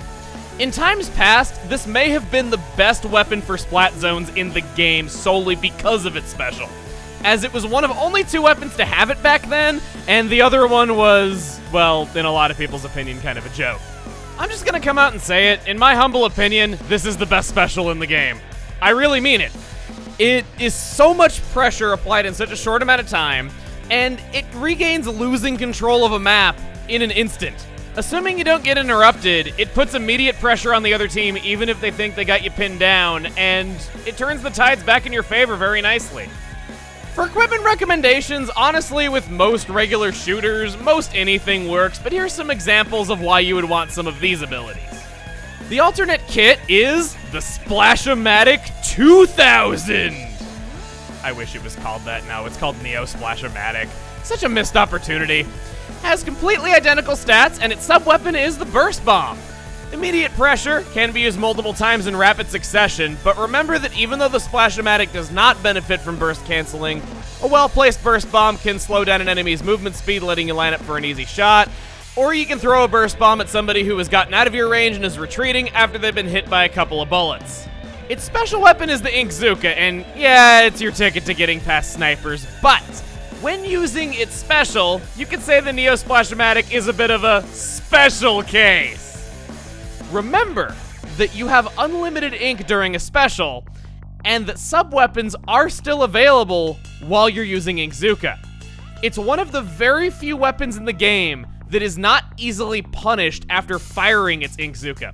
Burst bombs are an immediate threat that lets the user fight back and lets them scare the enemy into doing things that they want.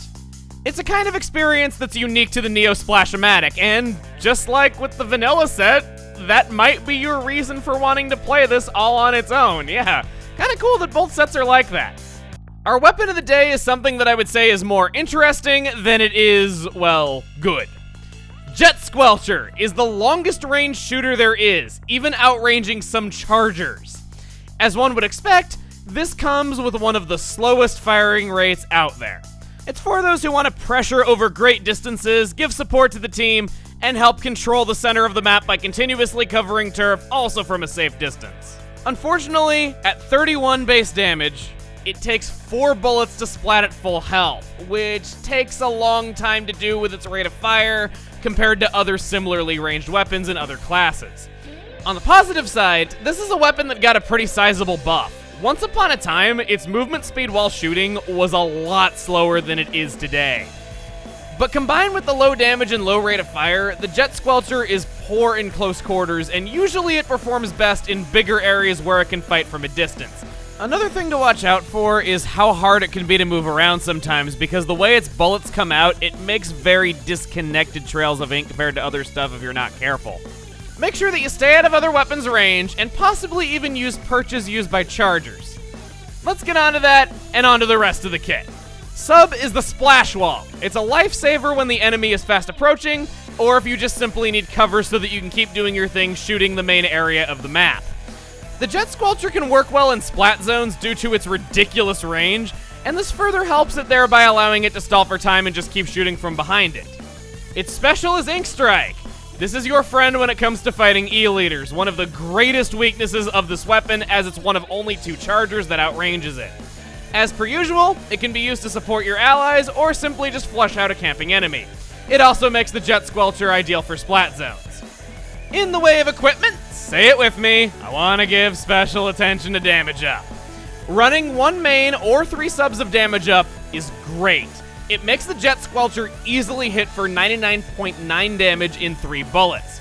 If an enemy has stubbed their toe in your ink or taken any noticeable damage, this is excellent for picking off already damaged foes over great distances and giving them nothing they can do about it. You want to use this to your advantage when playing the Jet Squelcher because it doesn't take much damage up at all to be able to do it. The overall kit is identical to the Heavy Splatling, and yeah, I'm in the camp that thinks the Heavy Splatling just outright outclasses this one. Sorry if I'm sounding more negative than usual, but this is the first set we're seeing that, honestly, I struggled to find good things to say about its vanilla set. Your alternate kit, thank God, is the custom Jet Squelcher. It might have the same stats, but in my personal opinion, I think for anything that isn't splat zones on larger maps, the custom Jet Squelcher is flat out just the better option. It's easily the more play to the 2. Sub is Burst Bomb. This makes up for the low firing rate, allowing one to finish off a damaged opponent that's getting within their range or corner them to allow enough time to shoot them down with the slow rate of fire. And its special is the Krak-On. Yeah, it's the Krak-On. It's versatile, and it makes the custom Jet Squelcher not screwed when it finds itself close to enemies. Lets it keep playing its distance and stay alive. This combination of sub and special cover the combat weaknesses of the Squelcher very well. And just like on the vanilla set, I recommend damage up in addition to everything else that I recommend for any Krak-On weapon. Pretty basic. We've had 2 shooters in a row, you know the pattern, it's time for a new weapon class. Inkbrush! Okay, so it's classified as a roller in-game, but personally, I consider this to be its own weapon class. It has a continuous roll, but makes a super thin trail of ink at the fastest out-of-ink movement speed in the entire game. Its swings cover a much wider fan area than a roller, and it's very good at covering turf. But it kind of evens out because it lacks the high damage and huge hitboxes of its roller cousins. Its damage per hit maxes out at 28 base damage. Why do I say maxes out? Well, despite being one of the absolute shortest range weapons in the game, its damage peters out over more distance a heck of a lot more than you'd expect. I have seen it bottom out at 16.5. Its fling releases 3 blotches of ink arranged in a fan shape every time you press the button, while running into an opponent with the roll does a whopping 20 damage. Pretty darn weak. Unlike traditional rollers, it is almost always better to rapidly swing than to just run someone over from behind, because if you run into someone with a roller and you don't kill them, there will be recoil that pushes the player back a few steps in somewhat of a stun. Though, I do think the greatest insult to injury you could ever do in Splatoon is picking someone off at low health by running over them with an ink brush. That is my dream. If you don't seabag someone after doing that, you are not human. That is too much to resist for even the most devout of souls. When it comes to covering turf, the swing is optimal if used from higher ground or when jumping. Jumping does not increase the range, but it does cause the 3 blotches of ink to fan out wider when they normally have a little bit of overlap. The main reason that you would want to play a brush over a traditional roller is being able to aim adjust during attacks. Getting used to doing this and playing it more like a shooter than a roller is key. Now, on to fighting. Okay, I've been dreading this one. It is the 4th shortest ranged anything in the game. It only beats out Luna Blaster, Sploosh-o-matic, and Carbon Roller. And pretty much any similarly ranged weapon is a dangerous one-hit kill that you don't want to be anywhere near. That, coupled with the fact that it's a super slow 4-hit kill, is tough to deal with. I do have one tip for combat, but it's hard to pull off.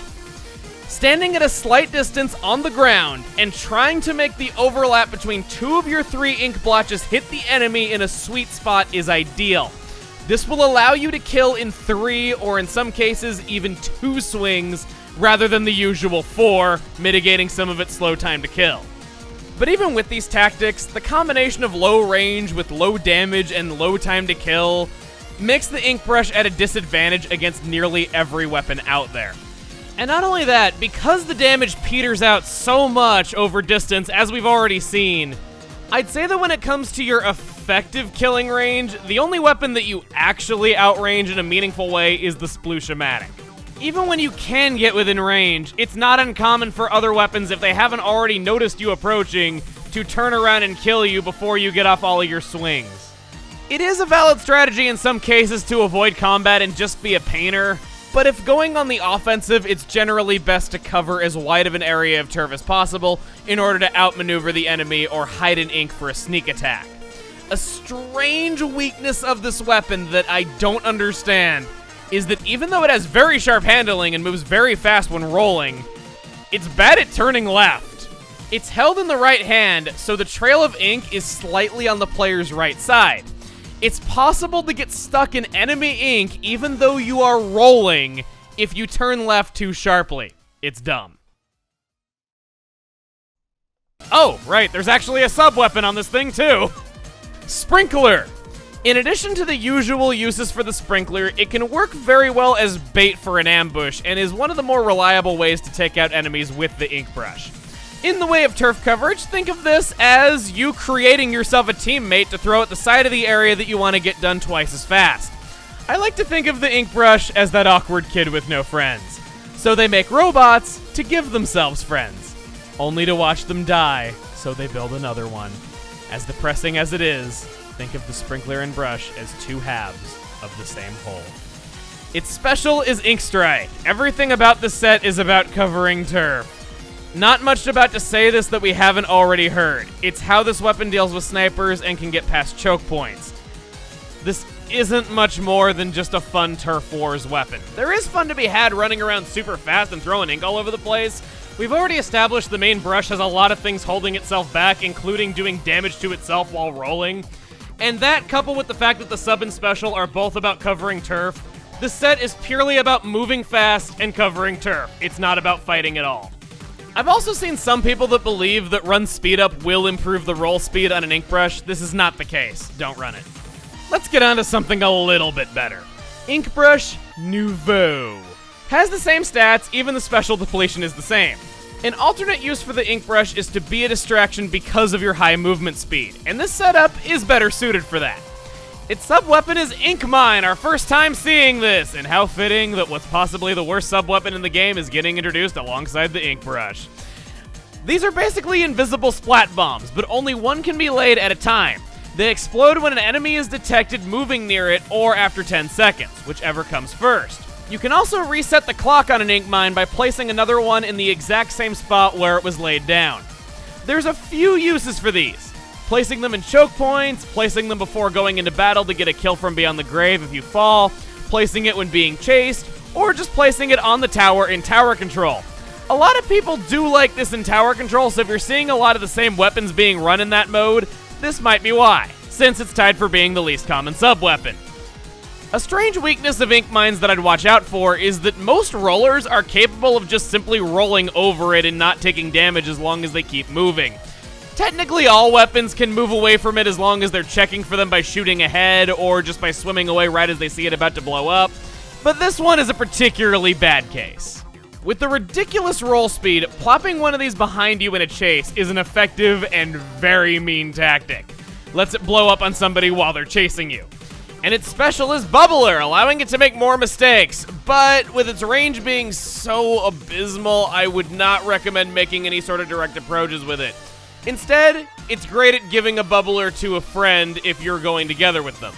All around, this is a clear improvement over the original, and it is a little bit better at fighting. The combination of Ink Mine and Bubbler is clearly intended for tower control, but the main brush is pretty bad at fighting on the tower because of the spire in the middle. Because of this, unless you're playing on tower control, I'd say for fighting, it's pretty outclassed by the permanent Ink Brush. Same stats, special depletion is the same, and yes! At least I won't have to be so wishy-washy about this one. This is the super cool set that is intended to be played in ranked rather than turf wars. Its sub-weapon is Splat Bomb. Having a one-hit kill that can also serve to manipulate the opponent gives this set more of an edge. Even if it can just get off splash damage on an enemy, a follow-up swing can kill very fast. And its special is the Krak-On. Do I need to say anything more? This pushes objectives, and it makes it so much less vulnerable than it was on the first two sets. We haven't talked about the Octobrush yet, that's coming later, but if you play that and want to try something new, the main sub and special of Permanent Inkbrush is a nice blend of the Octobrush sets, and it might be something you'd like playing for fun every once in a while. Heck, this weapon gives you more reason to pack swim speed up on it because of the Krak-On, so if you're running that way, your run speed of your roll and your swim speed are going to be amazing, and you can move ridiculously fast. Permanent Inkbrush, you're not so bad. It's time for our second Splatling, the Mini Splatling. Contrary to the naming scheme, the Heavy Splatling is the original, and there's no regular Splatling. If you're shocked, I am right there with you. When planning this series, even though I'd been playing this game for months and months and months at the time, I somehow made up a weapon just called Splatling in my head and was confused when I couldn't find anything on it. It's a confusing naming scheme to say the least, but it seems like a lot of you like the Heavy, and hopefully you'll like this one too.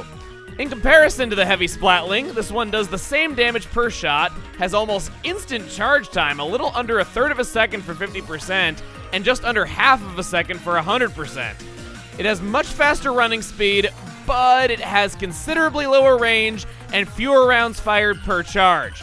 Despite this, partial charges are still instrumental to playing it, and you want to learn the timing of how many bullets it'll take to kill at close range. While it might not be the super amazing sniper killer that the Heavy Splatling was, its range of 58 still outranges most of the shooters out there that matter, like the Tentatek and the N-Zap. The near-instant charge, rapid fire, and only 4 hits to splat when it shoots so quickly gives the enemy little chance to react and aim, and it can work in more direct combat or in ambushes.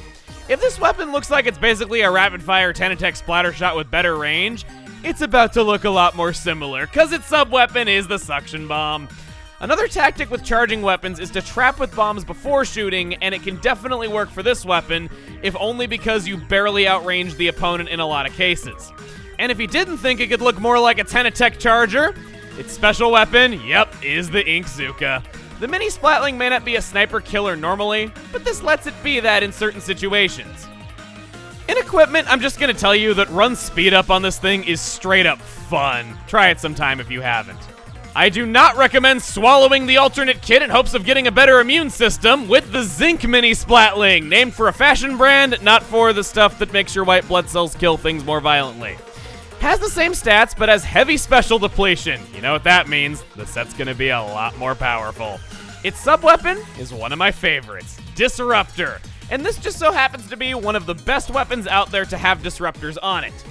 With how long disruptors last for, all the debuffs that they put on your enemy, and the fact that you charge so quickly and outrange a lot of common weapons, it makes your enemy completely helpless, unable to defend themselves, unable to retreat, unable to really do much of anything against your charges. And not only that, but it makes this kit effective at going together with a shooter as a teammate, inking the turf quickly together with them, and throwing down disruptors to help them out. Its special is Bubbler. I don't even need to tell you why the Bubbler is excellent for support, furthering what I was saying about the disruptor on it, so I won't. But this combination on the Mini Splatling is just pure evil. For how fast it charges, being able to do so from behind a shield, it's such a good combination. Don't forget that a special is a free reload. If you can use it, you got nothing to lose by using a disruptor before activating your Bubbler. The Zink Mini Splatling is already great at pretty much everything that it tries to do. I'd recommend making your equipment based around your special with special charge up and special duration up, just so that you can outright disrespect your opponent even more often than you would already get a chance to.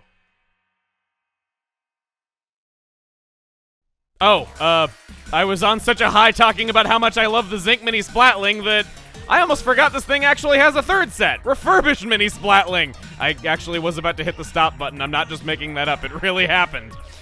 Refurbished Mini Splatling has light special depletion, and according to Sheldon, he essentially found it rotting in a garbage dump. Let that set the tone for the rest of the bio. Its sub is the Burst Bomb, which sounds great, and its special is Burst Bomb Rush. The main usage for burst bombs on this kit is hitting an enemy with it to give them a movement penalty and then line up for a shot. It might sound like Disruptor on the other kit, only not as good, but the reason why you would want burst bombs over a Disruptor is increased mobility, as the Mini Splatling has great movement speed. There is, of course, the option of tagging someone with it when they're getting out of your range if they outmaneuver you, and if they decide to rush you, a double burst bomb, if both are direct hits, can also get the job done, giving you another lifeline if you don't have time to charge up. It doesn't benefit from burst canceling, however, so you're not going to get faster charges than just attacking normally, and on top of that, okay, I'm just going to come out and say it. This set just isn't very good and isn't played much. Once upon a time, spamming burst bombs was a very destructive and very popular tactic.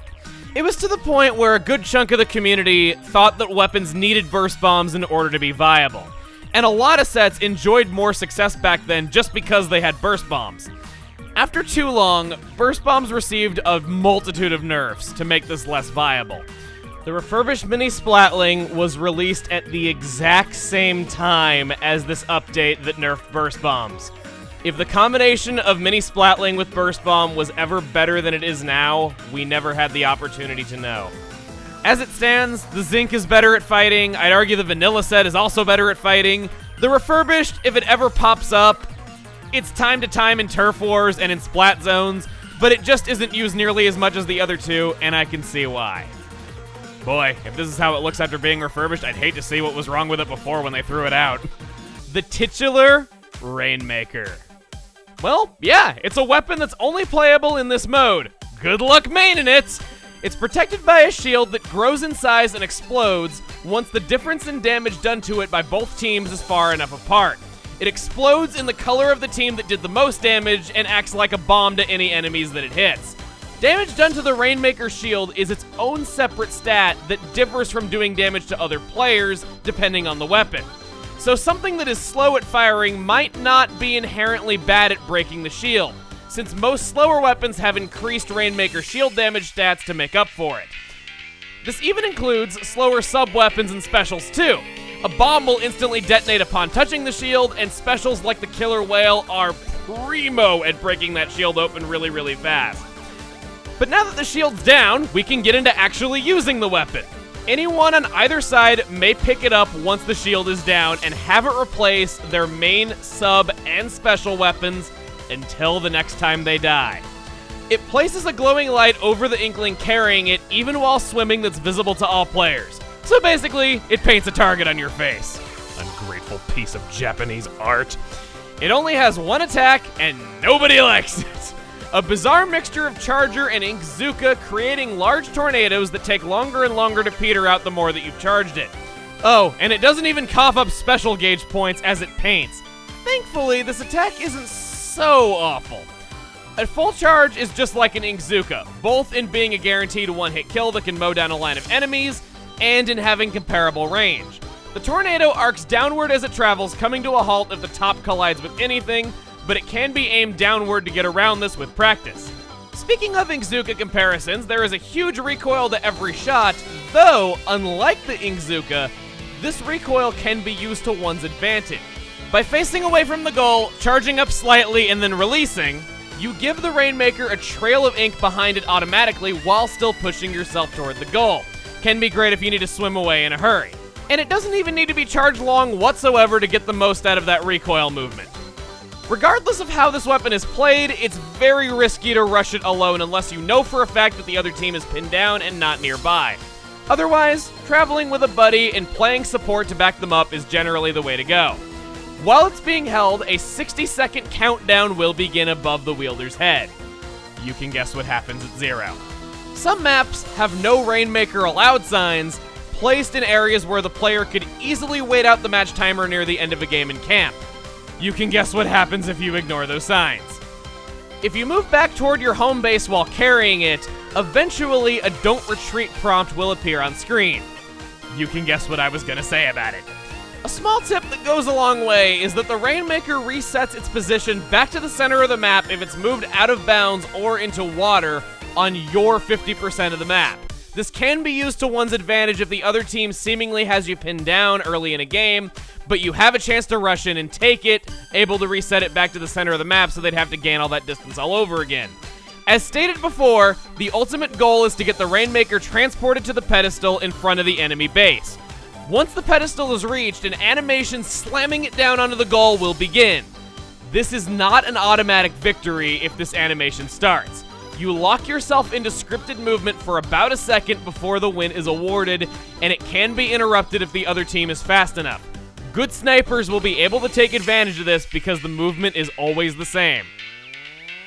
And if you didn't think that we were going to have equipment recommendations, oh yeah, this thing is helped out by equipment too. I'm mainly mentioning it here because it gives an additional reason to pack weapons helped by these abilities. The only thing that I would say is that you probably don't want to pack Ninja Squid in this mode if you plan on carrying the Rainmaker whatsoever. It unfortunately will affect you as you would expect, and with that shining kick me sign on your face that appears even while you're in ink, it's not exactly going to help you to not make ripples. As a bit of a fun fact, the Rainmaker is a reference to the ancient Japanese custom of using shachihoko ornaments in building architecture. They're golden statues of carp with the heads of tigers that have been placed in pairs atop Japanese buildings for hundreds of years. Even to this day, they were believed to prevent fires in ancient times, thus, Rainmaker. If you thought we'd seen all the weapon classes already, oh, we aren't even close to being done yet. If you still haven't found a playstyle that works for you, don't worry, we'll find one for you before this series is over. On that note, I introduce to you, Blaster! Blasters are slow-firing shooters that shoot off exploding rounds that burst after a certain distance. If you like playing the shotgun class in traditional shooters, this is the closest thing to it in this crazy mixed-up Splatooniverse of ours. The blast covers a very wide area and is great at revealing hidden foes from around corners. A direct hit is a guaranteed one-hit kill at 125 damage. No amount of defense up will stop it. When Splatoon was still new, damage up was ridiculous on blasters. It was possible to increase how much of the blast was able to one hit, and it could make the splash damage over 100. If you mained the blaster in days of old, went back to it, and it just didn't quite feel the same, this would be why. If you're curious, the splash damage base damage is anywhere from 50 to 80. It might have been a harsh nerf, but a necessary one. It's still 2 hits from around a corner, so if you do hit somebody if in a blind spot, you can bet that it'll force them to move out of the way if they've been hit by it once. If not, it'll kill them. Blasters are about kiting the enemy at just the right distance, otherwise the center of the explosion will either not reach or travel past them if the aim is very slightly off. The range is only 25, though range stat works differently on blasters than other weapons. This refers to the maximum reach of the blast. The hitbox for the direct hit is actually closer to 20. Play around with this in training mode to get the hang of it. This might sound like an obvious tip, but I want to point it out because it's especially important here. Always shoot at least parallel to the ground. If a blast is stopped short, you'll get a lot less out of it. The short range combined with the low rate of fire can make blasters frustrating to work with if you're a first timer, but I can tell you this. When playing a blaster, don't hold down the fire button. Wait to press it at just the perfect moment. Practice playing the range to a T in training mode and check around corners often. The individual hits are very ink hungry due to their size and damage, so blasters often do well to play Dolphin, jumping out of the ink for a quick shot or two at the perfect time and then jumping back in to reload, rinse and repeat. Probably the most popular application of blasters is in tower control, where movement is very predictable and you know when people are rushing the tower. Its sub-weapon, we've been seeing a lot of lately, is Disruptor. On a weapon that is all about knowing exactly where your enemy is and hitting just the perfect sweet spot on them, this is a great fit. It makes it easier to hit the sweet spot when it might be otherwise easy to miss more mobile targets. Special is the Killer Whale. It's the Killer Whale. Use it to flush out the enemy or deal with long-range foes. For equipment, last time you said it with me, now say it for me. Damage up. It's no longer possible to do 100 damage with anything other than a perfect shot, but it will still increase the splash damage and it will help in picking off foes that are not at full health. Stackable abilities have diminishing returns on every weapon, but it's particularly harsh when talking about damage up on a blaster. Test this out in training, see what's right for you, because the cap on it is very harsh to prevent you from doing what used to be possible. I also want to talk about an ability that we've mostly glossed over in the past, Ninja Squid. This makes it so that you will not create any ripples no matter what your swim speed is, but it caps off your maximum swim speed a little bit lower than it normally would be. It is normally possible to swim without making ripples, but you have to stay at below 70% of your maximum speed manually. It can be worth running when you're trying to space yourself just perfectly and go undetected until you've lined up for your perfect shot. So on a blaster, I recommend Ninja Squid a lot more than I do on other weapons. Also, don't forget, you can stack swim speed up on Ninja Squid to get even greater non-ripply speed out of it. Our alternate kit is Custom Blaster. Creative name. Same stats, but medium special depletion. While I do like the regular blaster, I personally consider this to complement the abilities even better. Its sub is the point sensor. It might not slow down your opponent's movement speed, but having a larger blast area and being able to check from around walls a lot easier with it, it can make hitting your mark a lot easier and just knowing where your opponents might be hiding. Remember to throw it at thin walls too. It's kind of a shame you don't get the movement penalty on your opponent for it, making it easier to line up your shot, but it's nice that the point sensor is just so dirt cheap and can be thrown out like it's nothing all the time. Special is Bubbler, nothing better than invincibility to help with a slow fire rate. While the low range and bad turf coverage of the blaster don't make it ideal for cover fire, it can act as support to teammates by using this. Both blasters are beauties. You really can't go wrong here. I know you've been waiting for it. The weapon that I have been getting asked easily the most to talk about. Aerospray MG. This is the highest rate of fire there is, but it's also the weakest shots there are, taking 5 hits to splat. It balances out to be pretty middle of the road.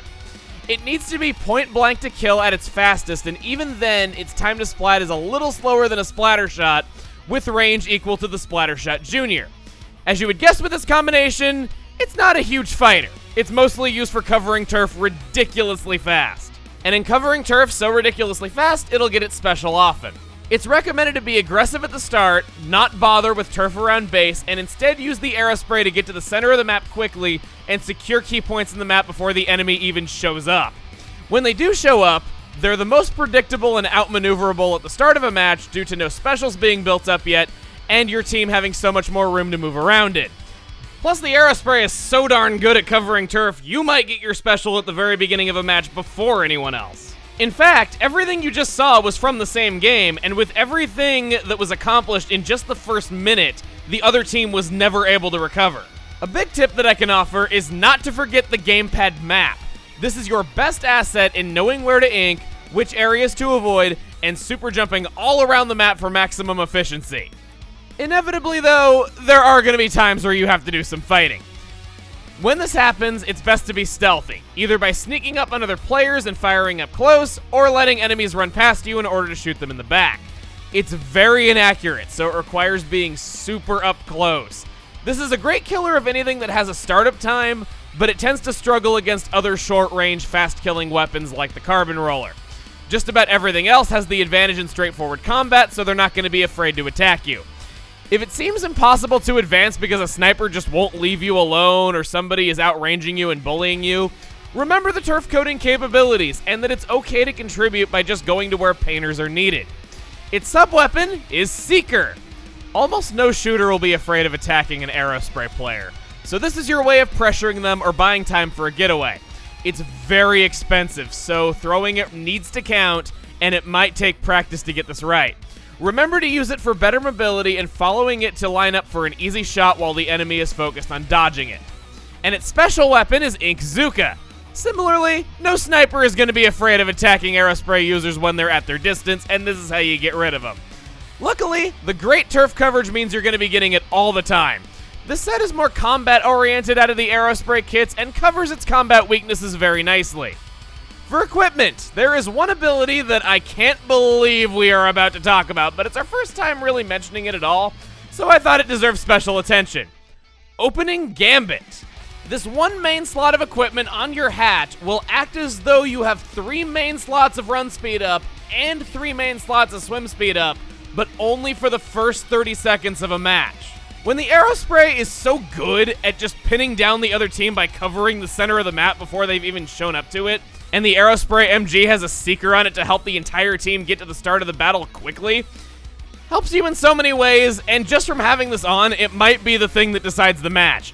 I'm only recommending this for Turf Wars, though. I would not recommend it for Ranked. Kit numero dos is Aerospray RG. Has the same stats, but this is the less aggressive set, more so meant to annoy the enemy and in being team support. Its sub-weapon is the Ink Mine. This will allow the Aerospray to play around near the enemy base a little bit more.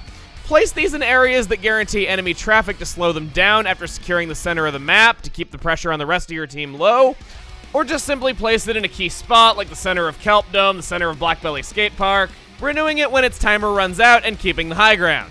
You can also be live bait with these, throwing them down when being chased because most will try to pick off Aerosprays and won't be afraid to attack you. Its special is Ink Strike. Though it may hurt really badly to give up that Inkzuka, this serves the purpose of giving the team pushes more toward the other side. You can use it to push the other team back after you've covered the center, and you're likely to get it near the start of a match, making that beginning push even stronger. Make sure to let your parents know that you're watching this, because up next we have Aerospray PG! Same stats, but with medium special depletion. Its sub is Burst Bomb, and special is Krak-On.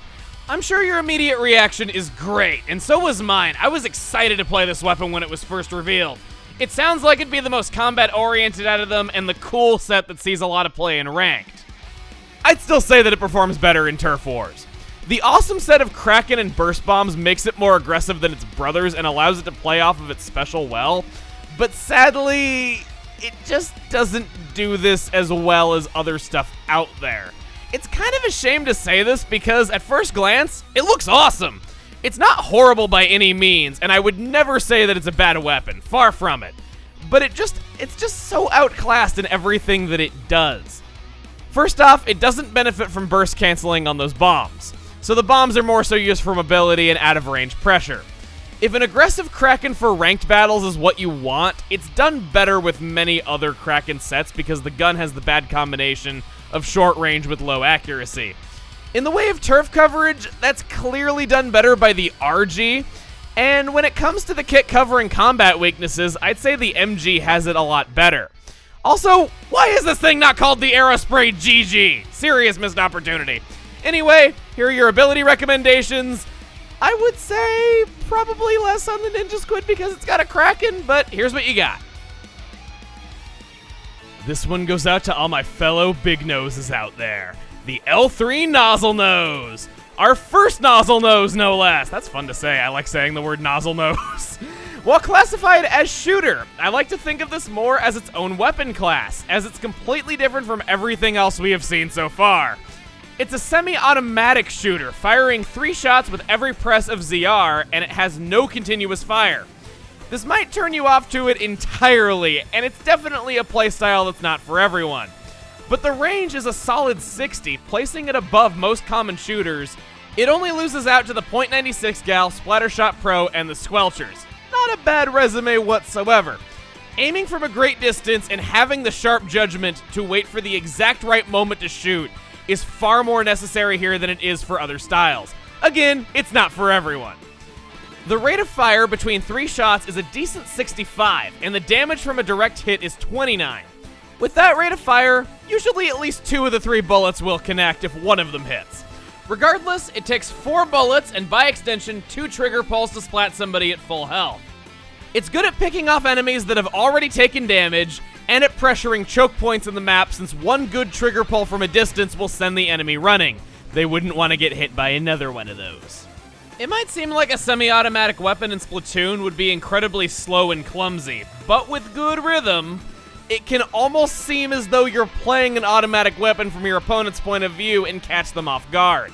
Mobility, however, is a weak point. The 3 shots fired will hit the ground in small disconnected splatters much too spotty to swim through. Though some patches have given it higher movement stats, it's still not very good compared to other light shooters when compared directly. To make up for its bad mobility, its default strafing speed while firing is very solid. A common misconception about Nozzlenose is that it's terrible at breaking the Rainmaker shield, and this was true when it first came out, but the bullets now have high Rainmaker shield damage, and making it actually workable. I think you can see now why I would consider this to be its own separate weapon class. For everything that a shooter does, it has some great exception or gimmick or technicality that sets it apart from the others, or it just has some unique attribute in place of what a shooter normally does in that situation. Its sub-weapon is Disruptor. This is the entire backbone to playing the L-3 Nozzlenose well. It means that you'll have a much easier time aiming and shooting at long range as the shots travel. You'll be landing 2, if not all 3 bullets with a trigger pull, and on top of that, it just makes it a lot more viable at fighting and makes it so that it has something it can do when enemies are starting to get too close. Plus, with the lack of continuous fire, you'll be hard-pressed to not have enough ink to use this whenever you need it. And its special is Killer Whale. Due to the turf coverage not being the greatest out there, it's very nice that this is the cheapest special in the game. Most chargers outrange the L-3 Nozzlenose, and this helps with that problem. We've been over all this before, but it kills in narrow hallways and flushes out the enemy otherwise. It can be used to set up for a disruptor throw if their movement is predictable in where you have used it. Overall, between the weapon's capabilities, sub, and special, this is a weapon extremely focused on killing other players above anything else. Using a disruptor to stop someone from swimming out of the way of the killer whale is a mean tactic and oh so satisfying. For equipment, I'm going to recommend Run Speed Up and Ink Resist Up the strongest. This weapon does a lot more running on foot than other shooters, and it can't make paths to quickly swim through, so strafing speed is your greatest strength. The alternate kit is L-3 Nozzlenose D. Same stats, but with medium special depletion, and of course, a new sub and a new special. Getting to those, it has Burst Bomb. So good for this weapon. Useful at trapping an enemy into a corner or finishing off approaching opponents who are hit by 2 or 3 bullets, but are proving hard to aim at, since the Burst Bomb has a much larger hitbox than your bullets do. Or heck, even as softening up an opponent and giving them a movement penalty by surrounding them with your ink so that you can take a shot with perfect timing. It does 60 base damage with a direct hit, and 2 can be thrown on a full tank. And that's not even mentioning the fact that this makes it so much more mobile when swimming around. And its special is the Krak-On. On this set, it's a panic button and not a whole lot else. Because the Nozzlenose needs to play its range well and the special leaves it weak to snipers, compared to the Killer Whale on the first set and how expensive it is to build up the Krak-On, it might not be able to fall back on this terribly often. I still believe the L-3 Nozzlenose D to be the best Nozzlenose out there, and it's definitely what I see played the most, but the special might not complement it as well as other specials could have. It might be a Krak-On weapon, though not in the most traditional of senses. I'd highly recommend having Ink Saver sub on it, as you would want to fire more bullets after throwing double burst bombs. Possibly even throwing a third burst bomb if you want to pack a lot of it. Plus, damage up was good on the L-3 Nozzlenose. It's great on the L-3 Nozzlenose D. Even the slightest little clip from a burst bomb will set you up to be able to kill in one trigger press. It's been a while since I almost said kick the bucket. That's, wow, bad analogy. Tri-Slosher, yes. It's been a while since we've seen a Slosher, so I'll recap. Sloshers operate on different rules from other weapons. Ink travels in an upward arc, the ink gains power as it travels and falls, and higher ground is good. The main attributes that separate the Tri-Slosher is that it launches 3 shots in a fan pattern at once instead of just one long one. It's lighter, and it can launch attacks even more frequently than the original. The wider area of attack shortens range when compared to the original Slosher, and it does slightly less damage. Due to how much ink the Tri-Slosher throws around and how fast it can throw, mobility is great. It's admittedly not the most different main weapon from its brother, but to me personally, it's just so much fun. Its sub-weapon is Disruptor. Excellent sub-weapon right away. This is your effective range, since hitting an enemy with a Disruptor is the backbone to playing the set well. It only uses 50% of the ink tank, so use it and pursue the enemy if they try to get away after it's used. One thing to watch out for is that you need to hit somebody twice at close range in order to beat them, whereas a roller only needs to hit you over the head once. Hitting them with a Disruptor does not cause their attack to come out any slower than it already does, plus when one roller flick is enough to kill you, the ink usage penalty doesn't mean a whole lot to them. So when using a Disruptor on a roller, you'll want to use the movement penalty to your advantage more than anything else. If a stage has grates, use these to your advantage against a shooter. Shooters have a very difficult time aiming directly below them, but you can easily throw ink up at them for a quick 2-hit kill, and disruptors also hit through walls and floors. The wide fan of ink and the large hitbox of a disruptor allows for multi-kills if the disruptor can hit a group. Special weapon is Bubbler. Also use this! It's a panic button, but it's also a pressuring tool. It's a lifeline to those missed disruptor throws. It complements the weapon in many ways and turns so many situations around. Remember that a Bubbler is a free reload, so you might as well throw a disruptor or two before you use it. With such a short-range weapon, remember that there is no shame in using your Bubbler for a free super jump after your goal is accomplished with it. This kit is excellent at tower control. Gets its Bubbler all the time because it can throw ink around all over the place. Movement and enemy positions are very predictable in tower control, so you'll know where to throw those disruptors and get the most out of them. And just all around, it can stand on the tower with teammates, support them nicely, and ride into victory. Somebody once told me that the world is going to roll me. No. Somebody once told me that they consider the Tri-Slosher a spiritual successor to how rollers were in the early days of Splatoon before they received a bunch of nerfs. Between the wide hitbox, reasonably fast reliable kills, and the disruptor and bubbler combo to make up for the fact that it has to hit twice instead of just once, I can't say that I disagree with that. As somebody who played the Krak-On Splat Roller a lot back in the day, I see it here, and it was a weapon that I transitioned into using very well. It seems like all of the art-related weapons always have Nouveau for their alternate kits, and that's no exception here with the Tri-Slosher Nouveau. I want to visit the Louvre so badly. Same stats, but with light special depletion, and this set is meant for more tactical play.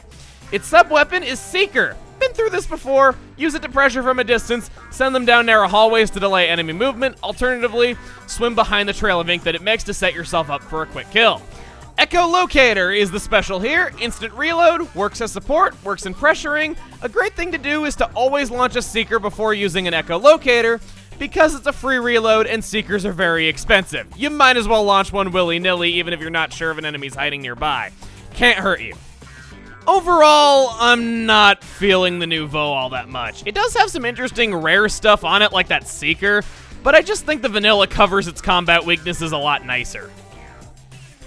Other than the Aerospray, this is probably the weapon I was getting asked about the most. So, I shall answer your call and channel my Mexican heritage roots and tell you all about Roller al Carbon. As a quick comparison, the Carbon Roller has the best mobility and speed of any traditional roller, but it cannot one-shot by running someone over and instead does 70 damage with its roll. This may seem like a huge downgrade from other rollers, and yeah, it is a point that I weighed against the Inkbrush, but it's made up for a lot here. Its movement speed is great, and its ability to kill is unparalleled. Yeah, that means it has the fastest kill time of any roller. When playing, it's most important to be sneaky, either by playing defensively or by being tricky and unpredictable in movement. Whatever gets you in place to flank an enemy or attack from behind, you do it. Charging directly at an enemy wielding almost any weapon is, well, straight up suicide. It can be frustrating for some, as quick reflexes are necessary when playing it. It may come off as a very limited weapon, but it's anything but. That brings it into the crutch that makes this set as great as it is: Burst Bombs. It's a way to keep moving because they can instantly check around corners, and they do give you better mobility, sure. But in this set, remember that a Burst Bomb's direct hit is 60 damage, and your Roller Flick does anywhere from 25 to 125 damage, while the roll does 70. This is a dangerous combination. A direct hit from a Burst Bomb and a slightly off hit from the Roller Flick is a kill. One Burst Bomb and then running someone over is a kill. Doing either in reverse is a kill. Two direct bombs is a kill. You get it. It's a great combination that more than makes up for the lack of a one-hit roll. It's also effective to throw a Burst Bomb during an approach so you'll hit the enemy with a movement penalty and make it easy to line up for your Roller Flick. This is one of the few weapons in the game to also benefit from burst canceling. I would consider this weapon to be the assassin already. It is such an effective killing weapon. And you know what else? We're not even done yet with all the positives, because its special is Inkzooka. Your way of dealing with pesky snipers, flushing out long hallways, or just using it to make a path for you to swim through later, even if you miss with the Inkzooka. The fast movement speed combined with it being a roller means that you'll earn this very fast. Again, such a sweet combination. I love this thing. And you know what else? I'm sure that if you've never been experienced with the Carbon Roller before, you would think, oh, well, the vanilla Carbon Roller is clearly the superior to whatever he's going to talk about next. Not so. Carbon Roller Deco. Unlike many other alts that have one choice clearly more popular than the other, believe it or not, this set gets played a lot too. I have a hard time picking which Carbon Roller is more well-liked. Same stats, of course, but let's get on to what sets it apart. Sub-weapon is the Seeker. It does anywhere from 20 to 80 splash damage, and a direct hit is an instant kill. In addition to giving another one-hit kill attack, the splash damage is a great complement to the Carbon Roller, making your indirect kills less easily mitigated with defense up. Of course, watch out for those jumping over them. Since the Carbon Roller is so short range, using a Seeker to swim behind it and set yourself up for an easy hit is really nice. Its special is Seeker Rush. Yeah, this is the only instance of this ever. You will not find this special anywhere else, entirely unique to the Carbon Roller Deco. It's what it says on the tin. Unlimited Seekers for 6 seconds of base time. This is canned pressure. That sounds incredibly nerdy. Wow, why did I even say that? In nearly any situation, it'll push back whatever you don't want to deal with. It's also cheaper to activate than the Inkzuka on the other set by a whopping 40 points. On a slightly negative note, it is the worst bomb rush in terms of maximum number of bombs you can fire with one use at only 10. It's particularly helpful in that it covers so much turf at once if well placed. This is important not only in the last seconds of a turf war, but also in ranked. It's very easy to take control in splat zones, especially if you use this. When launching many of them to get lots of turf coverage fast, make sure to space them apart a little bit, because when you want them to ink turf, the opposite of their intended purpose, all of the Seekers being distracted by the same enemy is kind of a bad thing. Rollers might not be as ridiculously powerful as they once were, so it might be a little bit frustrating to get used to getting off the one-hit kill with a Carbon Roller, but between these two kits, your options are the ultimate assassin weapon with the fastest kills in the game, or a special weapon that you won't find anywhere else. Nobody would blame you at all for playing either kit over the other. I'm sure at some point in your life when you were new to shooters and you couldn't stop losing, you said to yourself for a moment, why can't there be a long-range weapon that does lots of damage and shoots really, really fast? Well, this is as close as you're gonna get. Splattershot Pro. Its range is its big claim to fame, being one of the longest range shooters in the game. It loses out to the Jet Squelcher, and just barely beats the Dual Squelcher, almost negligibly so. Each shot is 42 base damage, and the rate of fire is at least decent. Its shots are accurate, so it's able to reliably engage in combat from a good distance. With such a great combination, it's gotta have at least some type of weakness, and that is that this entire set is very ink hungry. You will need to reload all the time. While this is a shooter, and long range on a shooter usually means a considerable drop in accuracy, this is one of the most consistent shooters out there as long as you aren't jumping. So practice and find the optimal range for being able to land enough bullets to get kills. As an alternate use, it's a pressuring tool in splat zones and leaves weapons like the Aerospray without many options of fighting back. Its sub-weapon is the Splat Bomb. If it's not flushing out the enemy, it's outright cornering them. Using this is about laying traps, setting it so that in order to move away from the bomb, they'll be moving into range for your kill. Special is Ink Strike. Of course, it helps against snipers that outrange it. In addition to what was said earlier, it makes this set even better in splat zones than it already was. Though the Splattershot Pro doesn't have the best turf coverage in the world because its movement speed is pretty slow while strafing, the Ink Strike is fairly affordable. What? We went from you saying it with me to saying it for me, now I expect you to know when it's supposed to be said for me. Damage up! 2 mains and 2 subs of damage up will make each bullet do 49.9 damage. While it's not a 2-hit kill at full health, it drastically reduces the time to kill someone with the teeniest ink on their tippy toes of their shoes. With such high range, it's great to watch for opportunities to use this in ranked where players are rarely at full health. I'm also going to give special attention to bomb range up. With so much shooting range at your disposal, it might help to have those bombs travel farther too so you can set up traps well. Your alternate kit to choose from is a darn cool looking weapon. Forged Splattershot Pro. This was the original reward for hitting the old level cap of 20 back before Sheldon's picks existed. Its sub is the point sensor. If you want to main the Splattershot Pro, but you're finding it difficult to aim your shots from so far away when they take time to travel to your enemy, this set can be used as good practice. I'm not saying this isn't a good support sub and that I don't see good players with the Forge, but I will say that it's probably the least played out of the sets. Its special is the Inkzooka, an alternate, more aggressive, more cruel way of dealing with snipers, which I definitely welcome. Though it's not played terribly much, you might like this kit because the point sensors are dirt cheap and it makes the entire kit a lot less ink hungry than the others. Now on to Sheldon's pick for this weapon, Berry Splattershot Pro. Has the same stats, except it has medium special depletion. I like this thing a lot. It's probably my favorite Splattershot Pro. Speaking as somebody who first reached their S rank using the vanilla Splattershot Pro. Its sub-weapon is the Suction Bomb. Manipulation is the name of the game. Use this together with long range because people will run from it.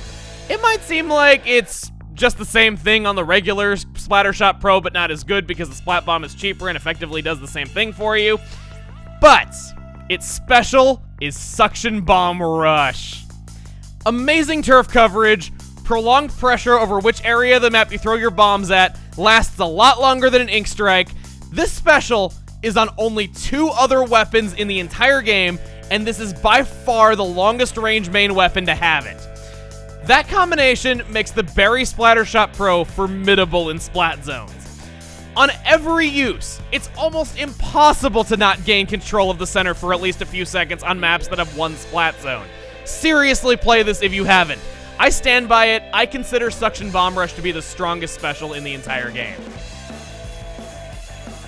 Who you callin' a big nose, big nose? We have a bulkier, longer, and heavier nose here today with the H-3 Nozzlenose. I should take this moment to correct myself. I mistakenly called the Nozzlenose semi-automatic. This is not what a semi-automatic weapon does. This is a burst mode weapon. Similar to its L3 brother, it fires off 3 shots with a trigger pull and has no continuous fire. But its shots do 41 damage per hit, making splats absolutely certain if all 3 bullets connect. This naturally sounds like it's the big advantage and reason why you'd want to play this over the L3 Nozzlenose, but that logic falls apart pretty quickly. The rate of fire is much slower, and hitting all 3 bullets on one trigger pull isn't very likely to happen. You're still most of the time going to need 2 trigger pulls to kill somebody at full health. In fact, it's less than half the rate of fire of the L3. A great tip that I can offer is the warning shot. If you need 2 trigger pulls to kill at full health anyway, you might as well use one of those trigger pulls to cut off their escape, do a little bit of damage, and then line up for an easy shot once they've been cornered in and need a second to get out. The other big difference is that unlike the L3 Nozzlenose, which had pretty respectable mobility, the mobility here absolutely and totally sucks. I'm sorry, but its run speed is molasses compared to the L3 Nozzlenose. It can effectively kill at long range, but you won't be able to do that by shooting wildly. It's all about knowing the very moment to take a shot. And its sub-weapon is the Suction Bomb. On the ground, suction bombs are easy to avoid, and this set hardly has continuous fire to sweep forward with. So use them either on walls or ceilings, or use them to influence your enemy's movement to set up for a shot. Use it as means for controlling enemy movement. This is a tactical weapon, and your enemy getting hit by the splash damage might be the difference of you killing in one trigger pull and not killing in one trigger pull. Special weapon is Echolocator. Seen it a million times, makes it easier to take those shots, and also helps in controlling enemy movement because they know you can see them. Okay, I'll get off my lazy butt and I'll say it myself this time. I want to give special attention to Damage Up once again. Who would have seen that coming? With 3 main slots of Damage Up, the H-3 Nozzlenose can do 49.9 damage per bullet, meaning that you can pick somebody off who has already taken even the teeniest little bit of damage by just simply landing 2 of your 3 shots. It helps a lot, watching out for enemies that have taken even the tiniest little bit of damage, only having to land 2 of your 3 bullets to get a kill. I was saving it until now, but its range is higher than the L3 Nozzlenose, so in the right hands, this can be very adept at killing for similar reasons to the L3. Next up with the heavy nozzle noses, you see how that works? The L3 is the light nozzle nose and the H3 is the heavy nozzle nose. H-3 Nozzlenose D has the exact same stats but is equipped with a point sensor. makes it easier to hit those faraway targets, and it's basically the set's replacement for the echolocator. It's a matter of, do you want it as a sub or do you want it as a special? Well, I kind of like the vanilla set better in this case, though, but the special on this one is no slouch. It's the Inkzooka. Longer range than the main weapon's attacks, of course, increases kill potential of the set, but overall, the set has less ability to control enemy movement. Those suction bombs are pretty nice. There's not a whole lot to say here that can't really be ascertained from what I said about the original set, but I'm gonna recommend Special Charge Up because shooting wildly is sometimes dangerous because precise timing is needed to kill, so you might want Special Charge Up to get that Inkzooka a little bit more often so you have something to fall back on. Next up, we have a Sheldon's pick that wound up being more popular than both of the two sets before it. Cherry H-3 Nozzlenose has the exact same stats, and this thing is pretty darn cool. You hardly ever saw H-3 Nozzlenoses played before this, but this kind of made the H-3 into a bit of a household name. And it's not hard to see why when its sub is the Splash Wall. Enables more offensive advancements as well as getaways, making the main gun easier to use for the rest of us who don't really like the whole semi-automatic game too much. Try to land shots from behind it, and if you miss, you have a barrier to fall back on for a few seconds, allowing you to get away. It's nice, and it definitely helps the set a lot because of its slower movement speed. Not only that, though, we have a bubbler on this set, too. Yet another pillow to fall back on if your shots keep missing. The Cherry can do well teaming up with a shooter, covering one another, and using its special for team support. I'd recommend, above all else, focusing on that special, because it's a darn good one.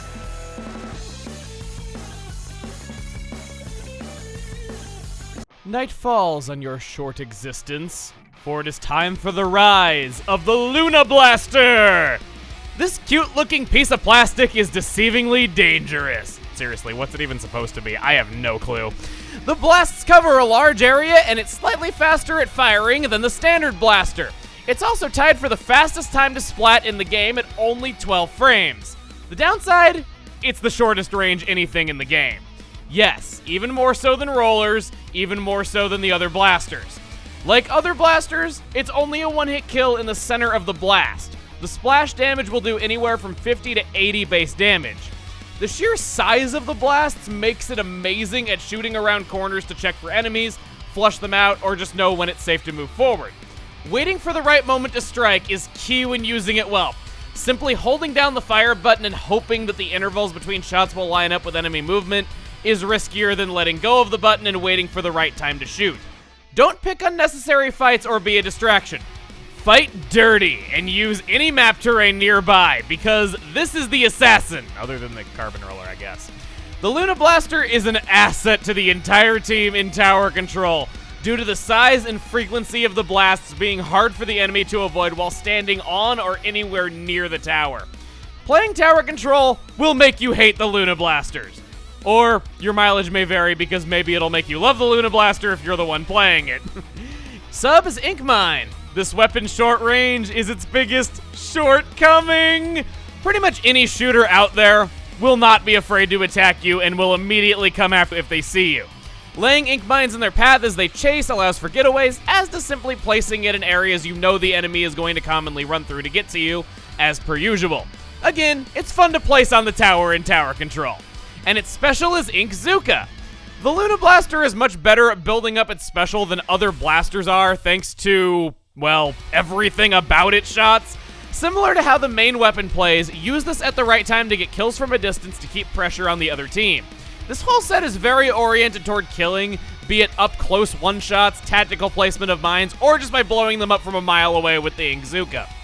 For equipment, if you're gonna be bringing this into ranked, quite honestly, the only 3 abilities anyone ever plays are quick respawn, stealth jump, and damage up. Lots and lots of damage up. But here are other abilities that you might want to try should you be playing it in other modes, or if you just don't want to do that because you think it's cheap. That's good and all, but it's time for the more commonly played of the two sets. Luna Blaster Neo. Same stats except for heavy special depletion. I don't think I was the only one who thought this was the better of the two, if that's the case. Its sub-weapon is Splat Bombs. They're basically your regular attack, just longer ranged. Use them to trap, throw them at snipers from a distance, throw them around corners, over obstacles, all that good stuff. Unfortunately, forcing the enemy into your shooting range by throwing it behind them probably won't work too well due to everything outranging you. So use it either to keep people away from you, throw one down at your feet before you're about to die to bring them down with you, or just simply use it to flush people out. This set allows for more frequent fighting without exposing yourself to enemy firing range. And its special is Splat Bomb Rush. Just as before, it's fantastic at fighting out of its normal attacking range. The Neo is mean. Every attack in its arsenal is a potential one-hit kill explosion. It's also a very good weapon for tower control, or just for those who feel like they can fight up close very well by hitting those precise shots. Both kits have their strong points, and have tools to fight in tower control fairly well. The Luna Blaster Neo might have the better overall kit, but some might like the regular Luna Blaster because of its light special depletion, making death have a lot less penalty if you want to play for trades in that mode by using the stealth jump quick respawn strategy. This one's gonna be a lot of fun, folks. .96 Gal. This is kind of a variant of the .52 Gal. It does the exact same damage per shot and is much longer range, but it suffers from bad shot deviation at its maximum range. It only has half of the normal rate of fire, so it doesn't enjoy the ridiculously fast kills, and because its bullets are so large, it's very ink hungry. The main gun is poor at covering turf due to the slow firing rate, so use it for picking off distant foes. Its slow rate of fire can also cost a lot of precious time if the trigger is held, so similar to a blaster, wait for the right moment to begin shooting. It is a two-hit kill no matter what, so you're not going to get the same experience as a blaster, but I think any blaster player would be able to grasp this weapon pretty quickly. This is the kind of weapon that I'd suggest practicing with for a while before taking it even into casual matches. It can be frustrating, and it will lose almost any up-close fight. Also play with the sensitivity setting so it can help you with making your mark. This set works particularly well in splat zones, not just for the gun itself, but for the combo it has with its sub and special. What are those, you might ask? Well, we're starting things off with the Sprinkler. Great for splat zones and also able to use as bait for a two-hit kill from a good distance. It's a bit like playing a sniper crossed with laying bait and hiding with a roller. This also helps it gaining points toward its special, which happens to be Echolocator. Again, great for splat zones. Echolocator is run a ton in that mode because the enemy has to be relatively close to the zone to do much of anything, and pointing out where they are does a great job of pinning them down and putting pressure on them. You're going to be killing from afar with this combo, but in a way, also playing a support role by covering the splat zone over time with a Sprinkler, saving team members by being able to attack from so far away and having such a good view of the action, and revealing enemy locations to the entire team while doing it. Into the equipment recommendations, it's time for everyone's favorite daily segment, Damage Up! This thing got nerfed bad. It used to do 62 base damage with one shot, making it a two-hit kill no matter how much defense up your opponent had, no matter how much damage up you were carrying. Completely irrelevant. No need to carry damage up or worry about defense up whatsoever. Was one of the main reasons why people love playing this weapon. It doesn't do that anymore. It got cut down a whole 10 points of damage. Seriously. There's no time to afford needing to land 3 hits with this thing as opposed to the usual 2. You need 1 main slot of damage up at least. The .96 Gal might have been the most played weapon in ranked before this huge nerf, but now it's pretty middle of the road in how often you see it. Onto its glittery, star-studded, and pink-clad sister, the .96 Gal Deco. She has the same stats as her less fabulous sister, except for her special depletion where she is heavy. But this gal is both plus-sized and fabulous. This set is more all-around and less specific to shining in just splat zones. As you would expect, it's generally seen outside splat zones a lot more frequently. Its sub-weapon is Splash Wall, allows for getaways, good at manipulating enemy movement. We've seen this before with the .52 Gal standard set. And its special is the Krak-On. This is where it really shines. Don't believe me? It does literally shine when you activate it, as if it couldn't get any sparklier. This makes the Deco set far more viable at fighting in less than ideal situations, and makes it less weak to the enemy just rushing at it. For equipment, I'd recommend that you prioritize the Krak-On above all else, though I'm not sure I'd recommend Tenacity quite, because it's not as disconnected from the action as Chargers typically are. Well, hey, welcome back. You ready to do a fantastic painting with us? Okay, let's get started. So often we fear this big 2-inch brush, but it'll do wonderful, wonderful things for you that'll make you just so happy. I hope when you see your enemies, you'll beat the devil out of them. Another brush? Well, okay. Octobrush is the more powerful, longer-range cousin of Inkbrush. In this case, the Inkbrush doesn't like their cousin visiting, not because said cousin is awkward, but because they're that straight-A student who cleans their room without being asked, that Inkbrush's parents always compare them to and ask, why can't you be like that? The type that shows you up at everything without even trying. For comparisons, the Inkbrush is superior in roll speed and swing rate, but in general, the Octobrush is the more play to the two brush types. So, how good is its damage? 37 with a direct hit, and 25 from the roll. Just like the Inkbrush, it has a sweet spot that allows it to hit twice in one swing, allowing for faster kills. It's a 2 or 3 hit kill in pretty much any realistic scenario. Due to the increased range, increased damage, and still respectable roll speed that beats any roller that's not the Inkbrush, it's still very good at throwing ink everywhere, getting away quickly, and is better at fighting to boot. Dangerous encounters can be escaped by just simply rolling away in some cases. To be fair, it does also suffer from being bad at turning left like the Inkbrush does, where it does damage to itself if you turn too sharply, but it's not as pronounced here because the trail of ink that it leaves is a lot fatter. Octobrush users want to sneak around and attack, see them before they see you, let them run past you, and attack from behind using the great roll speed for fast approaches. Not only do you have good movement speed, but remember that you can adjust your aim mid-attack. That is the big advantage to why you would want to play a brush over a roller in the first place. Also, don't forget the run speed up doesn't affect the roll speed and there's little reason to run it with a brush. It's still a mistake that I see around quite a bit. Sub is something we have not seen in a while, Squid Beacon. We've been over all the uses before when we saw the Krak-On Splat Roller. It's everything from team support to bait for sneak attacks, especially with this weapon that wants to be sneaky. Special is Kraken. Hey, I've seen this combination before and on a roller another roller no less. In all seriousness, it's able to get this pretty often and works almost as well. If you play the Krak-On Splat Roller and want to try something new, you should feel right at home here after a quick visit to training mode to get a feel for the brush range. Equipment, damage up. Damage up equipment. Octobrush can get faster kills in the same way as the Inkbrush, where it becomes easier to hit the sweet spot between two of its hitboxes if you carry lots of damage up. Experiment and see what's right for you when you can start easily hitting those sweet spots. Then we have Octobrush Nouveau, same stats completely. It's equipped with a Splat Bomb, giving it the ability to fight back and put pressure on those making things awkward for you. The cool thing is that an indirect hit from a Splat Bomb does 30 damage, while the brush does 37 per swing. An indirect hit followed by 2 swings is just barely a kill, and it's a very helpful combo to take advantage of. And its special is Inkzuka.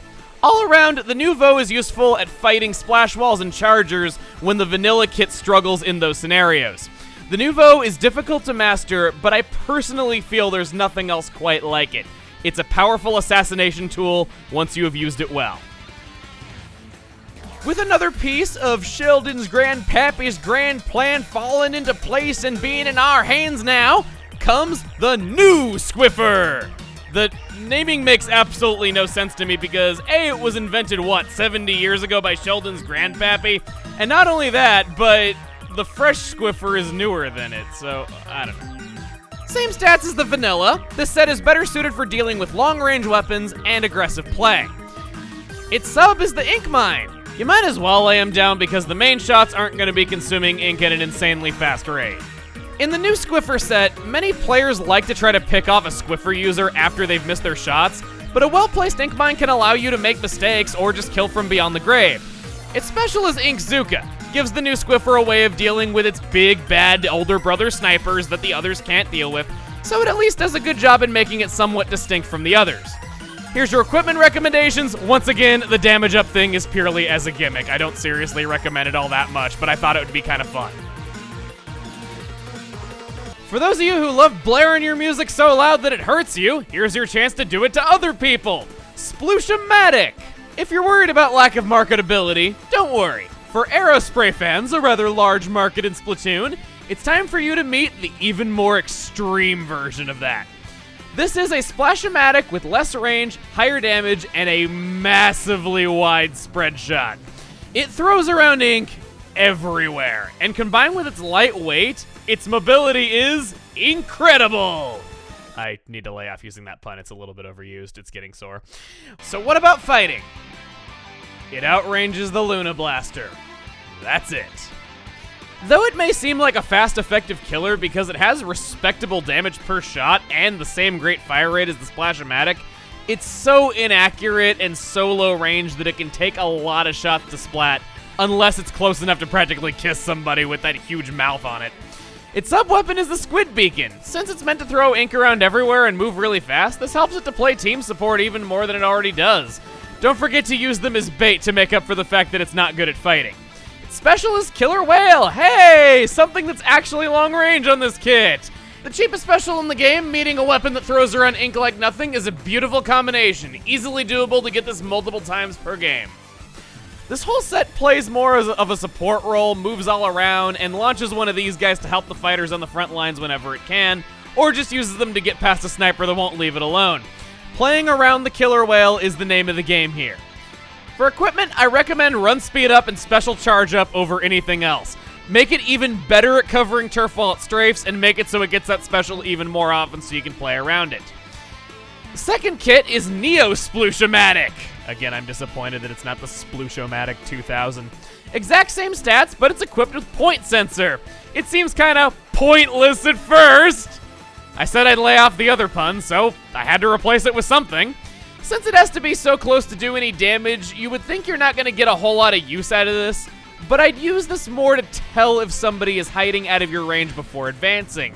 Or better yet, something I'm an awfully big fan of. Tag it with the point sensor, and then go after it with your Krak-On. The original set is run more often on Turf Wars, where I would say this one, I don't know if it's quite suited for ranked battles because the main gun's not so great at fighting, but it is definitely the more aggressive of the first two. Then the Sheldon's pick, Sploosh-o-matic 7. Really? I thought we were on Sploosh-o-matic 3. Its sub is Splat Bomb, and this allows it to pressure from afar, allow it to get in a little bit of chip damage before opening fire. Can be kinda nice. And its special is the Inkzooka. The main gun makes this pop up very often compared to pretty much any other weapon that has an Inkzooka, and this is great at allowing it to jump into battle when it normally would not be able to. But honestly, I wouldn't say the Sploosh-o-matic 7 is the best of these kits. Yeah, the first two Sploosh-o-matics couldn't fight at a distance, and this definitely fixes that, which is nice. But the biggest weakness of the Sploosh-o-matic is that pretty much anything can rush at it without consequence. This does fix the reach, but it doesn't do anything about the weakness of just being rushed at to pick off easily. Like a Sheldon's pick, it does offer a radically different playstyle, but I think the Neo Sploosh-o-matic already covered the weaknesses of the regular Sploosh-o-matic fine as it was. Let's get right down to it. Rapid Blaster is next. Strangely, with higher range than a range blaster. I wonder if they got the names backwards. Anyway, true to its name, this fires exploding rounds very quickly, for blaster standards anyway. The drawback, as one would expect, is that it cannot kill in one hit no matter what. A direct hit is 80 damage, while an indirect hit bottoms out at 25. In most situations, this works out to a pretty certain 2-hit kill as long as the shot is on mark at the first trigger pull. As per usual, wait until the right moment to pull the trigger and don't telegraph with continuous fire because you'll be a sitting duck if you do. Rapid Blaster's game is about spacing that range and bullying weapons that have startup time. Special depletion is light. Its sub-weapon, Ink Mine. Don't see this terribly often. Great to place when you think you're about to die or when playing distraction when bullying. Of course, it's once again good in tower control because you can stick this on the tower, and that's probably the mode that it shines in the best. And its special is Bubbler. Actually one of the better specials this set could have had when it's very weak to being rushed at and can't continuous fire too well. This is not a very commonly played weapon and is actually kind of a joke in the community. I've met very few people who think the Rapid Blaster is anything good, but the few I have defend it up and down saying it's secretly a very good weapon, but no one gives it a chance because it doesn't one-hit kill, and any blaster main wouldn't give it a chance because that's exactly what people like about blasters. Treat this more as its own weapon class and not like other blasters at all. Usually, if you see it pop up, it's in tower control because movement is so predictable there, and it's very good at bullying whoever's on the tower very easily and has good range to back it up. Rapid Blaster Deco, on a brighter note, kind of. Same stats all around, but equipped with a suction bomb. As always, good for manipulation when blasters need to be at the proper space, and its special is Suction Bomb Rush, the rare special that is your reason for playing this kit all in and of itself, just like the only other 2 weapons in the game that have it. It's very powerful in Splat Zones and Rainmaker, enabling a team backed into a corner to just push everything back in an instant. Though it's not the fastest at building it up, as the few other lucky weapons to be blessed with this special have much better continuous fire and turf coverage. All in all, not an amazing weapon out there, but I do think it is secretly one of those pretty good weapons that nobody gives the time of day, and it does deserve a bit more attention. Here's your equipment, and I guess as a fun fact that I won't be able to talk about much of anywhere else, is that the Rapid Blaster was placed in the Coming Soon section of the Prima Guide for Splatoon, even though it was in the game at launch. This could mean it was originally intended to be DLC, or it could mean that Prima Guides are just as wrong about everything as they were when I was a child. Probably the latter. A Charger in name only. Bamboozler 14 Mark 1. It might look like an alternative Squiffer, but don't be fooled. It's a radically different playstyle, and I consider this to be its own weapon, not a Charger. Think of it as a hybrid between Splatling and Charger, with its range not being affected by your charge and always being constant, but the charges yield only 1 bullet. With no charge, a burst will yield 30 damage while a full charge is 80. It charges faster than the Squiffers and is much more lightweight, allowing it to strafe around and whip out attacks like they're nothing. It's 2 hits to kill, but the range being 30 to 80 gives players a lot of leeway for using less than full charges like a Splatling. It takes practice and it can be frustrating, but if played just right, it fulfills its own role on a team that no other weapon does. It's basically dedicated to playing the role of picking off already damaged foes over great distances almost instantly. Because it has constant range, it's surprisingly good at covering turf, a lot more so than other Chargers. Special depletion is light. Sub-weapon is Splash Wall. While it doesn't need much time to charge, this can be great as a hard stop for anyone rushing at you. Plus, it's just nice having a few extra seconds to aim and shoot when it's a 2-hit kill at full health. And its special is Killer Whale. Always fun to launch these from behind splash walls or just use them to screw with other Chargers in sniper versus sniper duels. For equipment, I want to once again give special attention to damage up. You know how this goes. It might seem silly with such good leeway on the main shots, but one thing this can do well is, once again, picking off foes that are not at full health that have taken a little bit of damage. Something seen a lot in ranked where you're rarely at full health. Experiment with damage up, and if desired, it can get very close to 99 damage. Generally, I'd say that between the Splash Wall, the Killer Whale, and the interesting uses for the main gun, the Mark 1 excels in Rainmaker especially. Bamboozler 14 Mark 2 is nowhere near as exciting as I just said its name. Okay, it has the exact same stats, it's equipped with a Disruptor, which isn't the best combination. It does make it easier to hit your shots, and it does make it good for team support. And you could also view it as being somewhat of an all-stop if somebody is trying to rush at you.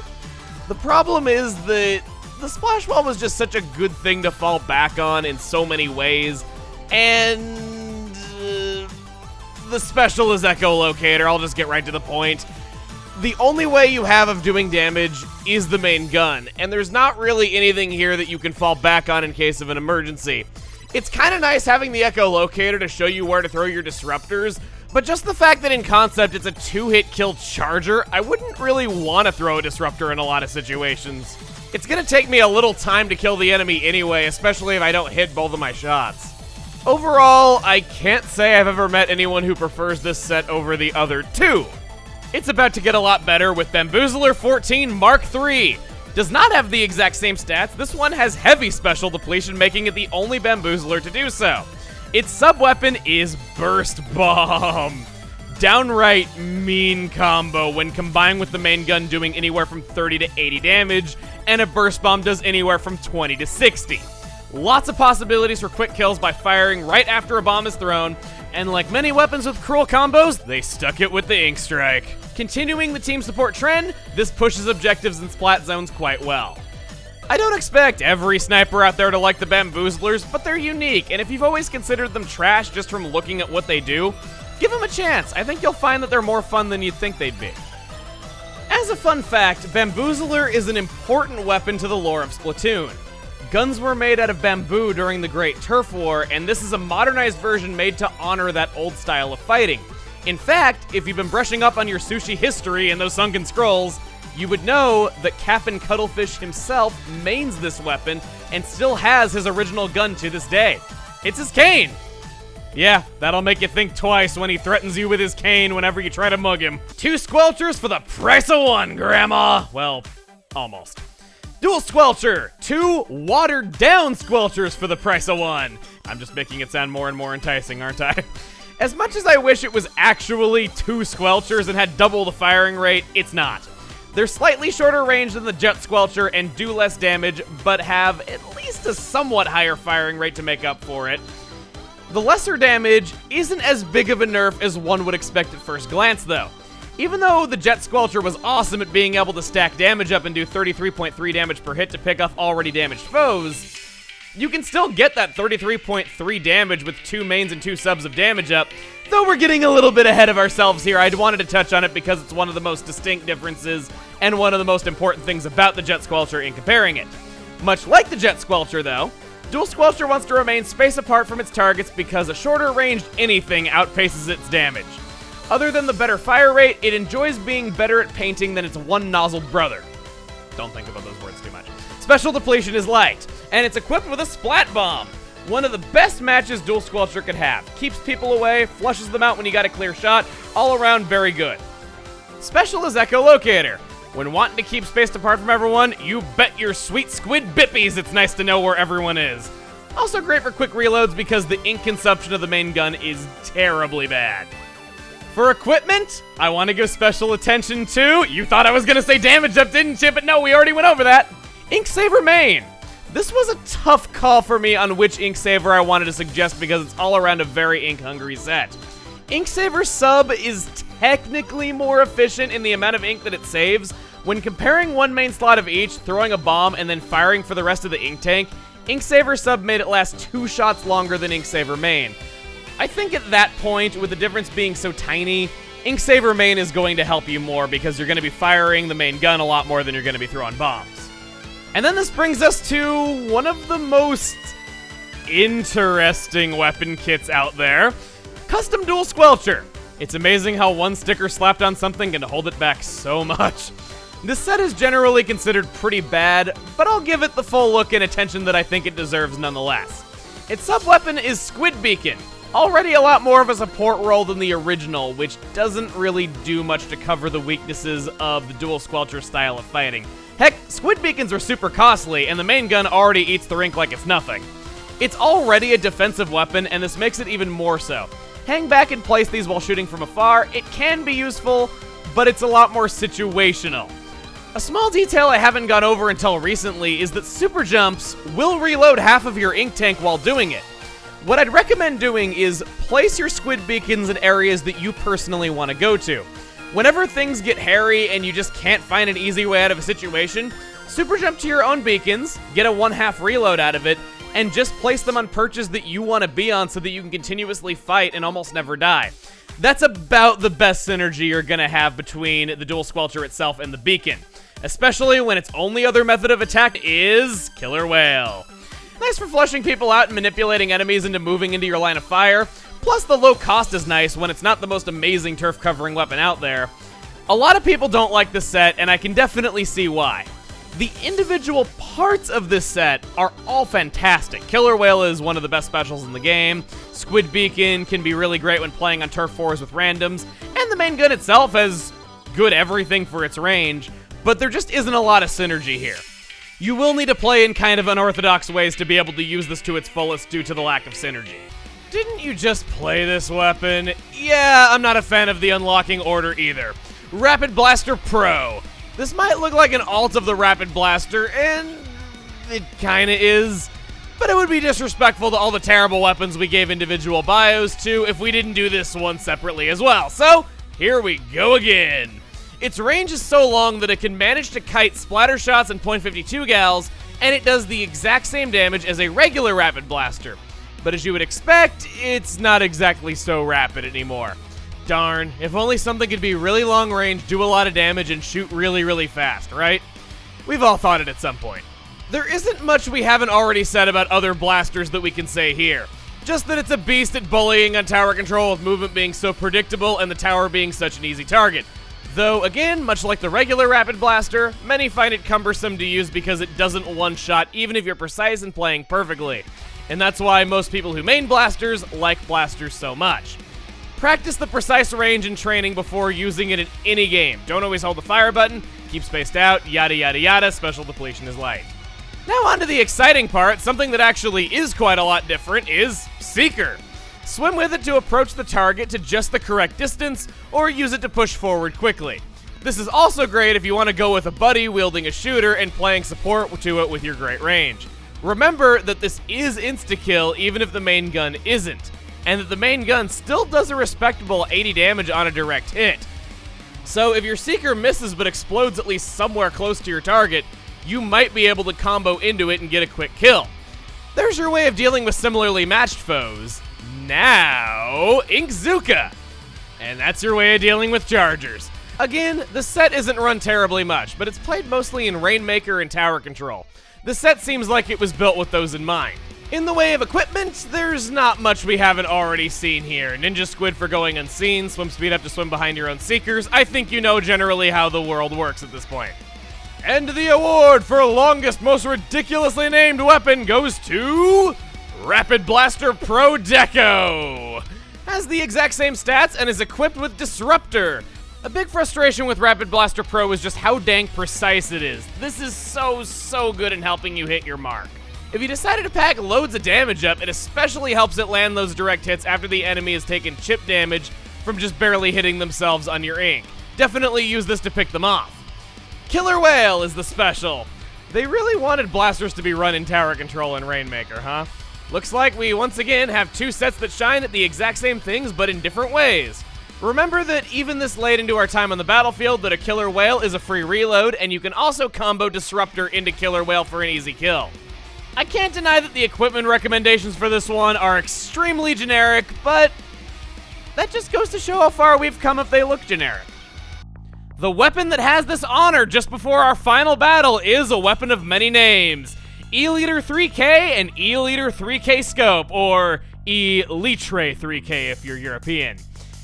It is the longest range main weapon of them all. Been a while since we've seen a traditional charger, all the way back at, gosh, the very beginning of our journey actually. In comparing it to that Splat Charger, it takes much longer to charge up and does well to hang back more because of it. Like the Splat Charger, there is a non-scope version with a greater field of view and a scope version with slightly higher range. At top level play, players with enough practice and know-how will know the shots that can only be made with the scope and can play better because of it despite the lesser field of view. As a result, the scope version is a counter to the non-scope version. As a traditional charger, its shots become longer range and more powerful as it charges up, so play around with how much damage up you're comfortable with stacking and learn how much charge is needed to score a kill in practice. Even practicing near kills is good to know for those already damaged foes that barely defeated your teammates, and you can snipe in and get a quick kill to prevent them from pushing the objective after winning a fight. It is worth noting that if you haven't played E-Liter in a while, there was a huge nerf put in place that changes how it works since the old days. It's now not able to get even close to its maximum range unless it's fully charged. A good E-Liter is going to hang back far from the action and has the distinction of being the beacon that the team will always want to jump to because they spend the least amount of time dead. Maintain your survival when the enemy has the upper hand. Retreat if you need to. Having any beacon to jump to is often the difference between a win and a loss in ranked battles. Also, because you're so far from the action, use your downtime while you're reloading to look at the gamepad to look for anyone who might be sneaking up on you. Since this is, well, the E-Liter, I recommend here more than any other weapon to play around with your sensitivity settings before using it. Sensitivity affects both stick and gyro controls. Having it too sensitive can make the E-Liter frustrating to use if your hand jitters even the tiniest little bit, and it's likely that you have your sensitivity turned up from playing absolutely any other weapon. Remember that when using that ridiculous range, shot lead. Shoot where they're going to be, not necessarily where they are, and also use the warning shot to box them in for an easy hit. Another tip that I can offer is that on the flip side of what I usually say about ink strikes, you're going to be on the receiving end this time. If the enemy has any ink strikes on their team, you can count on having to dodge at least one per game, and your movement speed is very slow. I recommend already having your escape route inked up so you're good to go whenever it does come in. All in all, this is the ultimate example of ruthlessly powerful but difficult to master. Surely you've seen good players use it because it has such unreal potential, and it is the very limit of all shots that can be made with any main weapon. Special depletion is medium. Its sub-weapon is Burst Bomb, allowing it to fight in close combat without being pushed back or flanked. You should always be running at least some damage up with the E-liter, but even without it, a direct Burst Bomb is already 60 damage, while an uncharged shot from the main gun is 40. With damage up, this is a viable way of killing up close if somebody is rushing at you. And special is a great one, Echolocator. Catch those hiders and support the team in more ways than just kill stealing them. Better to snuff out enemies before they do anything, plus, possibly more important than using the Echolocator, is having the Echolocator wear off. It's predictable to know where people are logically going to move once they think you can't see them anymore. Use this information, study enemy movement, and watch for them to come out of hiding since you already knew their location before the Echolocator wore off. For equipment, there are 2 abilities, other than the one we already went over in the main explanation, that I want to give special attention to. The first is Tenacity. This is the most disconnected weapon from the front lines and spends very little of the match dead. Because of this, it'll benefit from Tenacity possibly the most of any weapon. The second is Swim Speed Up. E-liter 3K is one of only 3 weapons in the game that suffers from the mechanic of swim speed weight. The heaviest of the heavy weapons reduce your default swim speed by 10% just by having it equipped. This is a fairly recent addition compared to other things, so it might be foreign to you if you haven't played in a while. But because of this, maybe you do want to pack swim speed up to mitigate this so you can get into position a lot faster. The alternate kit is Custom E-liter 3K and Custom E-liter 3K Scope. Same stats all the way around, and originally this wasn't played as much as the vanilla kit, but it has since become a popular sniping option due to Burst Bombs and Echolocator both being nerfed over time. Its sub-weapon is Squid Beacon. Already, you can see why this might not have been a popular choice for a while. The ability to fight up close unless you have your special has been lost, and moving around a bit is now an expectation to place these. Another drawback is that Squid Beacons are so expensive they don't even leave enough ink for one full charge unless you have some form of ink saver on. But it keeps the team able to go on fighting without giving away their position when they're super jumping, and also enables you to get back to the battle quickly if you take the time to place one in hard to reach places near where you want to be, something that the vanilla doesn't have. And its special is Krak-On. There's a technicality that I set up for. No way to fight up close without a special. This is great not only for desperate situations, but also pushing the tower in the last little bit of tower control once sniping is no longer needed at the very end of a game. Super jumping from your sniping post to the tower, then activating the Krak-On upon landing is a great way to score some free points and secure a knockout. I've seen many of people get angry at this set over the years. More than anything else, I suggest that you run Tenacity on Custom E-liter, because activating this Krak-On right as somebody is sneaking up on you and thinks they're going to be able to get the kill, nope, you just turn into a mega monster invincible form of ultimate death and unleash judgment upon them or something of that effect. Yeah, you can also use it for free super jumps. I'm almost home free. This is the last weapon with 3 kits. Dynamo Roller. This thing. Whew, this thing. This was the popular weapon that went through by far the most nerfs because it was so darn good and everyone thought it was overpowered. And you know what? Despite being nerfed in almost every single balance patch they ever made, it's still kind of viable. I'd hate to see what competitive players of today could do with what the Dynamo Roller was on launch, but in basic terms, it's the most extreme roller out there. Very slow movement speed, weighs down the holder's swim speed, one of only 3 weapons that does this, and a long windup to be able to flick the roller. To make up for this long windup, during the swing, a Dynamo Roller has super armor, giving it priority over absolutely everything. But it does huge damage across a huge area. Because the hitbox is so large and can seemingly come out of nowhere due to latency, it's the king of forcing everyone's last words into being, "How the crap did that hit me?" If you're wondering, its role is indeed a guaranteed one-hit kill, even if the movement speed is very laughable compared to other rollers. As much as I'd love to call Dynamo mains cheap on my saltier day since I've been playing this game since day one when they were ridiculously overpowered, it really is a difficult weapon to master, and I don't think I can say that people are cheap or noobs or anything like that for playing it.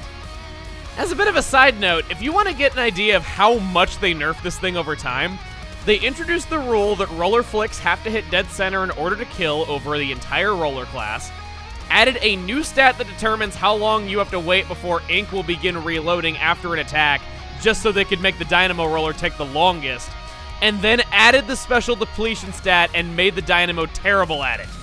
You can tell they were grasping at straws for how to make this guy not achieve world domination. Its sub-weapon is Sprinkler. With such an enormous area covered with every flick combined with this, it performs well in splat zones and gets its special often. Coincidentally, it's Echolocator, which also happens to work very well in splat zones, easily the mode that you see it run in the most. For equipment, I want to focus on Ink Saver main and Ink Recovery up. Even though its main attack has Ink Recovery lag, and that's one of the big downsides to playing this, anything that keeps ink in your tank is good because its main attack consumes 20% of an ink tank in a single use. Special Charge Up is also a great one because it can get that Echolocator so often when combined with the Sprinkler.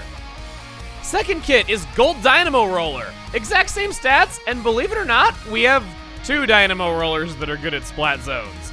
Its sub-weapon is Splat Bomb. With such a slow main attack, this can help in checking and flushing out enemies. Not only that, but of course trapping people to take your roller flick to the face. And its special is Ink Strike. Also great at flushing people out, making their movement predictable to set up for a hit, and just as well at filling in the splat zone fast when you're unable to babysit it with your huge coverage because it takes up so much dang ink. This kit is also very ink hungry. It's only able to swing once after throwing a splat bomb. Because of this, any sort of ink saver, any kind of anything that keeps ink in your tank is very helpful. And last, Tempered Dynamo Roller. Same stats completely. They seriously made another Dynamo. Wasn't the game bad enough with only 2? Okay, seriously. If you are the scum of the earth that plays Dynamo Rollers, I will regret for the rest of my days to inform you that the Tempered actually does do a lot of what Dynamo mains wanted in other modes. This works better in modes that aren't splat zones and in maps like Port Mackerel that were hard to move around in with the first 2. Its sub-weapon is Seeker. The rare sub makes a return. Great for Rainmaker, also great for making a path for approaches smoother. Special is Killer Whale. Good for tower control, good for Rainmaker, we've seen this many times, one of the absolute best specials in the game. Because this set is a lot more mobile and has the Seekers to play around, I think Swim Speed Up would be the way to go. Special Charge Up can also be good. And as a bit of a fun fact, the Tempered Dynamo Roller costs 36,800 coins to buy from Sheldon, making it the most expensive weapon in the game. Because, you know, life wasn't already made hard enough for Dynamo users. You thought fire hydrants save lives. Well, this fire hydrant kills lives! Never mind. Hydra Splatling. This is Splatling to the extreme. It's by far the slowest at charging, but it's incredibly long range and has the longest continuous fire. In terms of range, it is only beaten by the Splatter Scope and the E-Liters. It outranges everything else, even the Splat Charger. Each bullet does 28 base damage when it's less than fully charged, but its bullets become 35 damage with a full charge, making it operate on slightly different rules from other Splatlings. Remember again that less than full charges have their place, because unlike chargers, its range is constant regardless of how long the charge has been going for. That 3-hit kill with a full charge is nice, but there's not always time for it, and it's hard to charge for that long whenever somebody is rushing at you. This weapon is all about thinking about optimal range and using it to pick off faraway foes before they can even get anywhere near you. It might as well be a sniper, let's be honest. Due to the weapon's high rate of fire and long continuous fire, it's an ink guzzler. It will need to hang back at least some in order to recharge without putting itself in danger, and you won't be able to get many full charges off of a single tank of ink. Heck, you won't even be able to get many partial charges off of a single tank of ink. This needs to reload often. Its sub-weapon is the Splat Bomb. This enables trapping of enemies as well as pressuring them in order to set up for a charge, or just throw it down at your feet if you think you're about to die to bring them down with you. That'll teach them to rush you. And its special is Echolocator. Good for target practice, and good for playing the sniper. In general, this set is oriented toward pressuring enemies and hitting your mark. Before we get into equipment, there is something that we need to talk about. No, it's not damage up. That's hardly new. That is swim speed weight. I suppose that's not exactly new either, but this is one of 3 weapons in the game that suffers from it, meaning that it has 90% the normal swim speed. It becomes a lot harder to play your distance and get away in desperate situations when you have this going against you. So if you're playing on a map that's gonna force you to be down on the ground at least some of the time, it might be wise to pack swim speed up to make up for this mechanic.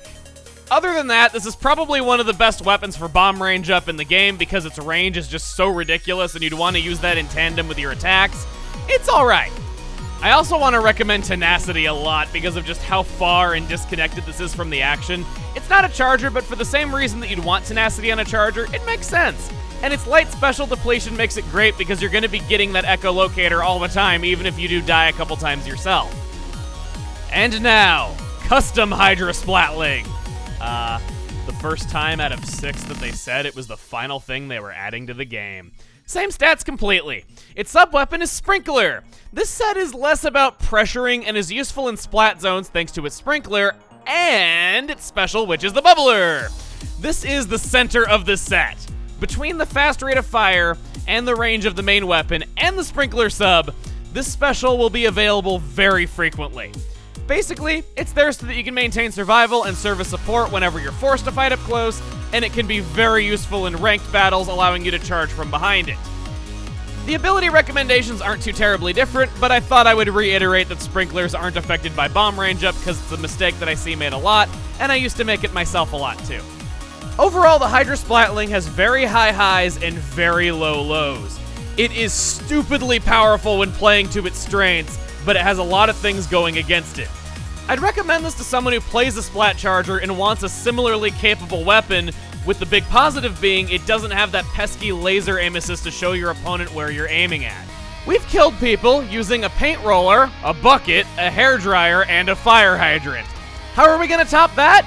Simple, by killing people with a washing machine! If you don't think this is the best game ever from that alone, I guess that means you played Xenoblade. Sloshing Machine is a bizarre mixture of blaster and slosher. Not a combination I think anyone was asking for. It's more like the rapid blaster than any other type. It launches exploding rounds like a blaster that travel in a corkscrew arc, making it the only weapon that does this, but still allowing to hit over and around objects like a slosher can. It, thankfully, requires 2 hits to splat to prevent it from being a pre-patched Luna Blaster. No matter what, the main attack takes 2 hits to splat, and one of them has to be a direct hit for it to work. For what's basically a blaster, it can be difficult to master, and I seriously did not mean for that to rhyme, but I'd suggest this more as an option for a blaster main than a slosher main. There's not much here that we haven't already said about blasters and sloshers. It works just as you would expect a fusion of the two to work. Whether that's a good or bad thing, I'll leave completely up to you. Special depletion is light. Moving on to the sub, it has a Splat Bomb. An indirect hit from a Splat Bomb does 30 base damage and will set up for a sure kill from the main washing machine as long as it makes a direct hit. Also, I'm glad that main washing machine is now a canon term. And its special is Splat Bomb Rush. Pretty standard to say that it aids in pushing objectives in splat zones. You know how this works. For equipment, it was a little hard to recommend more than just a few abilities, but I think Swim Speed Ninja Squid would be the way to go for this. Behold the power of Neo! Sloshing Machine Neo, that is. Same stats completely to the vanilla, and its sub-weapon is Point Sensor. This set isn't played often because, in the words of people I've asked about it, the Point Sensor just isn't worth it when it takes multiple hits to splat and the bombs just complement the existing weapon well as it is. However, it's not all lost. Its special is Inkzuka. This is the same kit as H-3 Nozzlenose D if you play that weapon, and it might be sorta cool being able to fight at long range with the point sensor, making it easy to hit the mark, but it's kind of a case of if it ain't broke, don't fix it. Not the most popular weapon out there. And its equipment recommendations aren't really terribly different. Since there wasn't a lot to say here, as a bit of a fun fact, people found this weapon by combing through some update data before it was officially released. When it was found in the data, it had the name Big Ball Launcher, leading people to believe we were going to get a fireworks launcher as a weapon. Seriously, make that happen in a future game, please. That is awesome. And its placeholder data was set to do 120 damage per hit.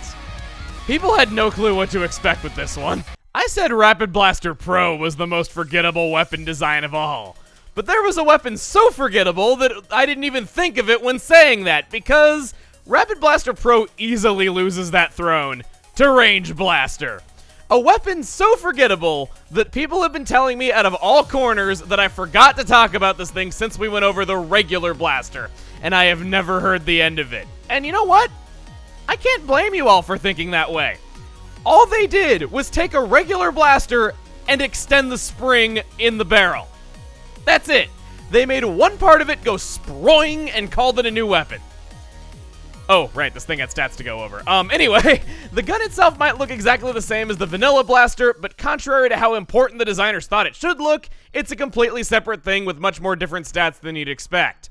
This is, higher range than the regular blaster, but it also has a little bit slower firing rate and has smaller explosions. It plays by the same rules as any traditional blaster. Direct hit to one-shot kill, wave damage caps out at 80 with 99.9 being the cap with damage up, it checks around corners, it's a blaster. The main difference to keep in mind when trying to move around with this compared to other blasters is that the shots tend to deviate more while jumping because of its longer range and the accuracy not being as good. Special depletion is light. Its sub-weapon is Splash Wall, not terribly useful on a blaster. I feel like it's a similar matchup to how the CoroCoro Splat Roller was. It is kind of nice having a little bit of extra time if somebody's rushing at you or if you want to line up for a shot just to be on the safe side, but it's not great. A lot of people would just prefer to save their ink in most situations. Its special is Ink Strike. The vanilla Jet Squelcher set that people love to make fun of in the competitive community. Really, this is a blaster for turf wars more so than the usual tower control. The higher reach helps a little bit, and the sub and special combination perform best there, but that's not necessarily a good thing.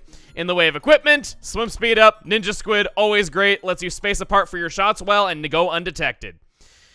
For the second kit, Custom Range Blaster. Same stats all the way around, and yes, we're now getting into the good stuff with the Range Blaster. Don't worry, I won't complain anymore.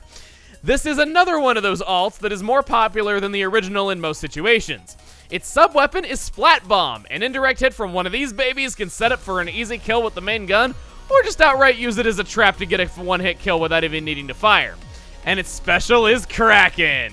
This completes the trio of aggressive attacks in Custom Range Blaster and makes it all around just more powerful and flexible than it would be without it. It's amazing what one sticker slapped on a weapon can do.